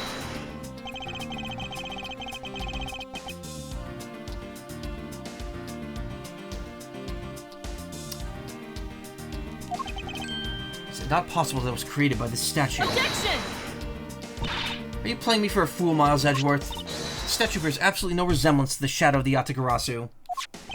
You are correct. However, this statue is but one part of the whole picture. What do you mean by only one part? What is the other part to form the real Yatagarasu shadow?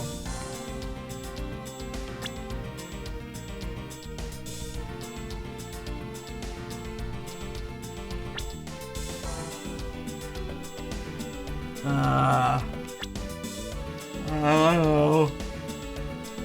The other statue? It's another statue? Yeah, I guess so. The Yatagarasu shadow is made from the shadow of these 2 statues. Made? What do you mean by that? Right now, the spotlights are all over the place. This is because they were moved when the guests were in a panic state. However, if we were to restore the lights to where they were when the thief appeared, either the 2 shadows will create the Yatagarasu shadow. Precisely. Now then, watch as I reveal the true form of the Yatagarasu. First, if we set up the spotlight to cast the shadow of King Primedu on the battlefield, the shadow of the king's statue would appear on the backdrop of the stage. Likewise, if we set up a light in the queen who spoke of the love to the King Primedu, her silhouette would appear at the backdrop of the stage.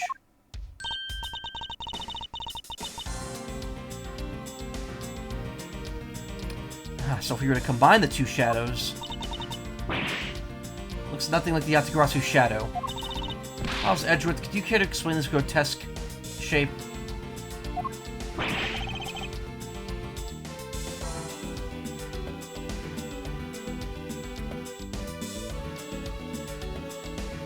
Calm down, Franziska. The way the light needs to be shown the Queen's statue is wrong. What do you mean by that? I believe the whole thing of the King's statue needs to be used for this work. However, in the case of the Queen, I don't believe the whole shadow is needed. Rather, the person who created the shadow only used one part of her shadow. Only one part? Yes, and that one part unknown is enough to fill the Yatagarasu's shadow. Why didn't you say that in the first place? You're right, I apologize. Now, what part of the Queen's statue was used to make the complete Yatagarasu statue? Take that! Think back to what's missing on our statue. 5 long, thin areas, correct? Now, what does this remind you of?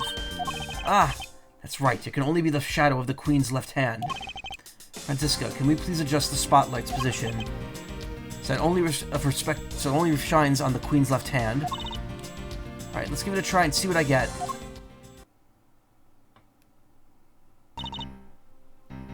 It's... Huh. Yes, it's exactly like the shadow I saw. The culprit must have changed the spotlight's positioning beforehand. And then pulled the plug after the people saw what the culprit wanted them to see. In their panic, the guests must have moved the spotlights around, which we can assume is also part of the culprit's plan. No pun intended, eh, Miles? Yeah. By the time the lights had come back on, the Yatagarasu's shadow had vanished. Which means that the shadow was a construct from the very beginning. So you see, the Yatagarasu never did visit Allebahstian tonight. The only country the thief visited was Babal, although it can be assumed that the Yatagarasu had an accomplice in Allebahstian. An accomplice? But who? I haven't figured that out yet, but I'm assuming it was the person who set up the shadow show. Since the biggest clue yet to solving this case is... I sense that the biggest clue yet to solving this case is the existence of this accomplice. That was easy.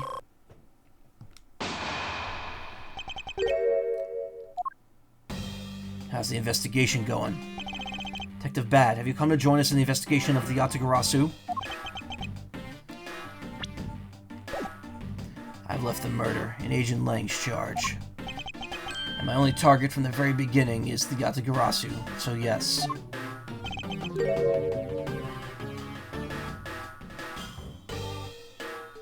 So, what have you found out? I got a piece of evidence. May I see it? No. Sure, but you might regret it. We're here because we're ready to face whatever may come. So if you please... When people heard the commotion, bystanders started gathering. And one woman claimed, I'm not telling you, I'm a genuine international journalist. She gave me an interesting picture. A journalist? Well, actually, she's a freelance cameraman. This is the photo I got from her.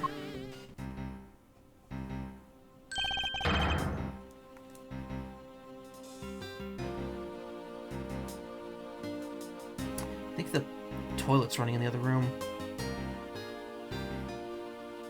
What in the world? Yatagarasu was flying through the air.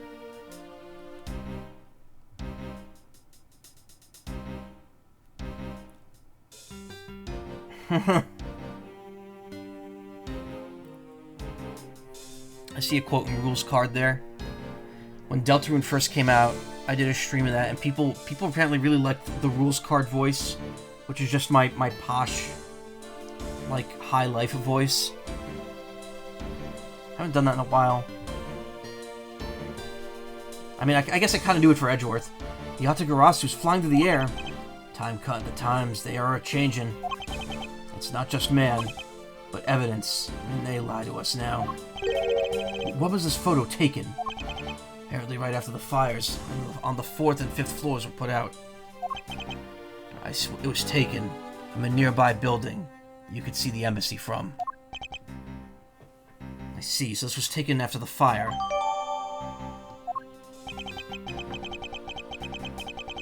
The blur in this picture took off from the Bobbly's embassy. No part of Card's appeal is this hilarious, ye old butchered English, but I like to try to use it properly when voicing him. Yeah, I mean, I only use it when he says it. Flew over the boundary and headed for the embassy of Allebahstian. Objection! This is simply not possible. People are incapable of flight. Is that a fact? Had a pleasure of dealing with a case involving a flying person once. Actually, come to think of it, I've come across a case like that as well. 2, actually.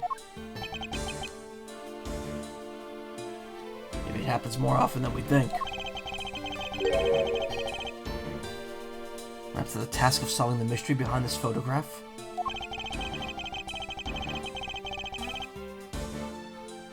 Well, the Yatagarasu took off from the Babalese embassy, so I should start there. Francisca, I need to return to Babal investigation for a bit. Alright.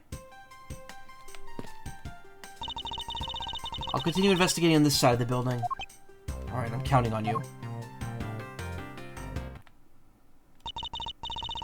Welcome back, Mr. Edgeworth. Now come on, let's go back to our investigation. Yes, let's.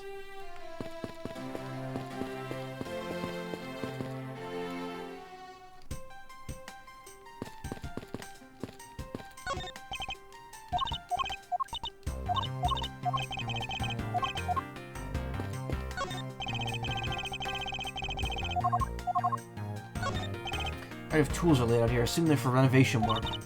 Hey, it's a wheelbarrow. You mean a wheelbarrow? It makes so much more sense in my way. Ancient people used to probably wield barrels, right? I highly doubt that's where the word comes from. Just let me have my one for once, okay?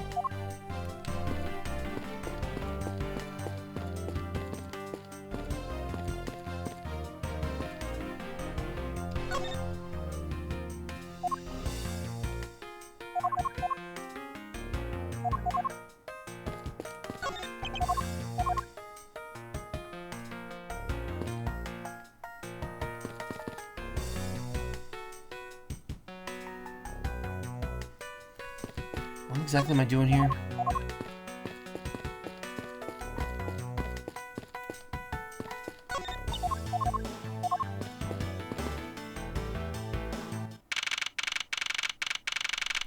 March 14th, 10:37 p.m. Babalese Embassy, Secretariat's office. To think, after all that running around, we're right back to where we started. It would appear that way. Hi, Mr. Edgeworth. Have you found Manny's killer yet? I'm terribly sorry, Ambassador Polino, but I have yet to find his killer. And I guess his murder really was the work of the Yatagarasu. Let's get one thing straight. It was the work of the fake Yatagarasu. I'm the real Yatagarasu. The real Yatagarasu... The real Yatagarasu is a noble vigilante who's only out to steal the truth. Miss Faraday, please don't make such a sad face.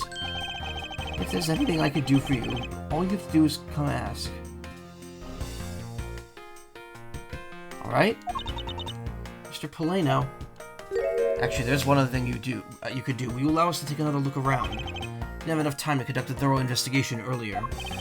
Oh, sure. Please feel free to investigate to your heart's content. There are a few questions I'd like to ask you personally, Mr. Ambassador. If it will bring a smile back to Miss Faraday's face, I'll gladly answer anything. Ugh. Thank you, Mr. Polino. You're a total gentleman.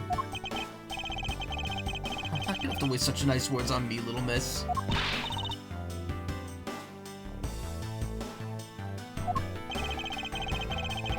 Hey, Sir Polino. Those two sure got chummy awfully quickly. You know, it's easy to say we're going to investigate, but where should we begin? Should probably start by comparing the statue of this room before and after the fire. And then, we should look into the matter of the suspicious person you spotted. Yeah, when I came into this room, that person was already gone.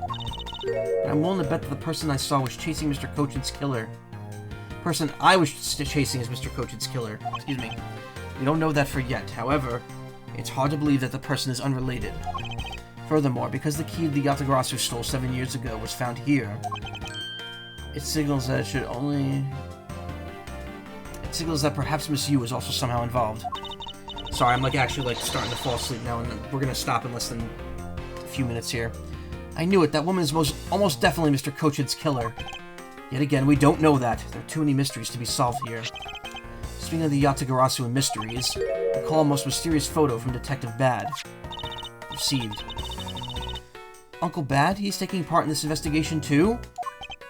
Yes, he's been chasing after Yatagarasu all these years. Uncle Bad?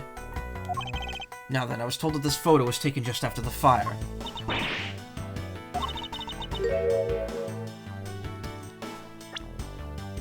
What? That kind of looks like the person in the long coat I was chasing. Does this mean that I was chasing after the fake Yatagarasu all along? I don't know the answer to your question, and I don't think people can fly, either. But this could be how this person escaped. This could be how this person escaped, that was okay. Well, we'll need to investigate a bit more before we say anything about that. In any case, let's not dawdle anymore and pick up our investigation where we left off.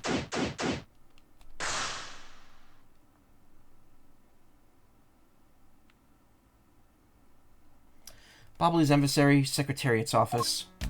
Yeah, I think I'm gonna stop here. I was gonna go for like another 5 minutes or so, but I think I'm at the point of just absolute exhaustion. All the souvenir suffer some damage from the fire. Just don't believe it. Murder on top of arson? What a disgrace to the name of Yatagarasu. Fake Yatagarasu was guilty of much more than just theft, it seems.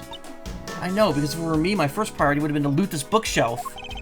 You would steal ordinary souvenirs that you could buy virtually anywhere? You can't buy them anywhere. Each one is specific to a location and has its own value. The items have memories attached to them. They're the most valuable of them all.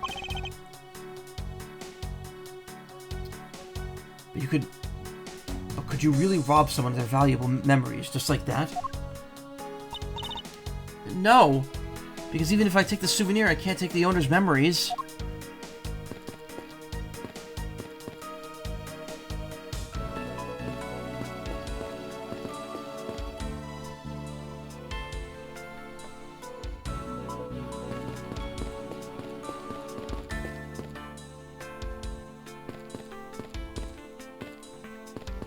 Yeah, I'm wandering aimlessly here. I can't do this anymore.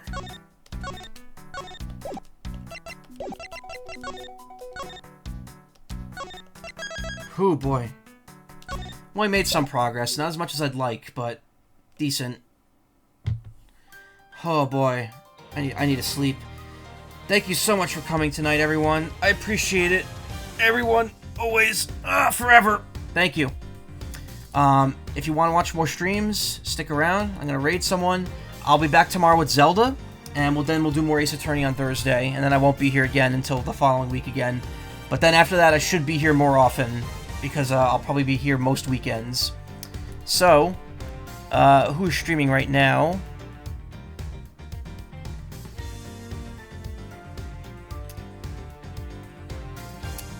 That person does not know me, so I'm not going to raid them. Need sleep, you say? Yes, I absolutely need sleep.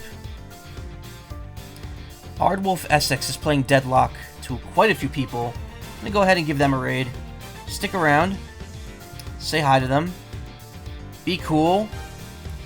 And, yeah, take care. I'll be back tomorrow. Thank you. Sweet dreams of the bird, then. Thank you. Hey, Roz, you popped in at the end. At this end. Just got back from work. Sorry I'm ending now, but thank you. I appreciate it. Stick around. I'm about to raid Ardwolf Essex. They're playing Deadlock. Say hi to them and have a good time. I'll be here tomorrow with Zelda, and then more Edgeworth Thursday. Take care, everyone. Good night.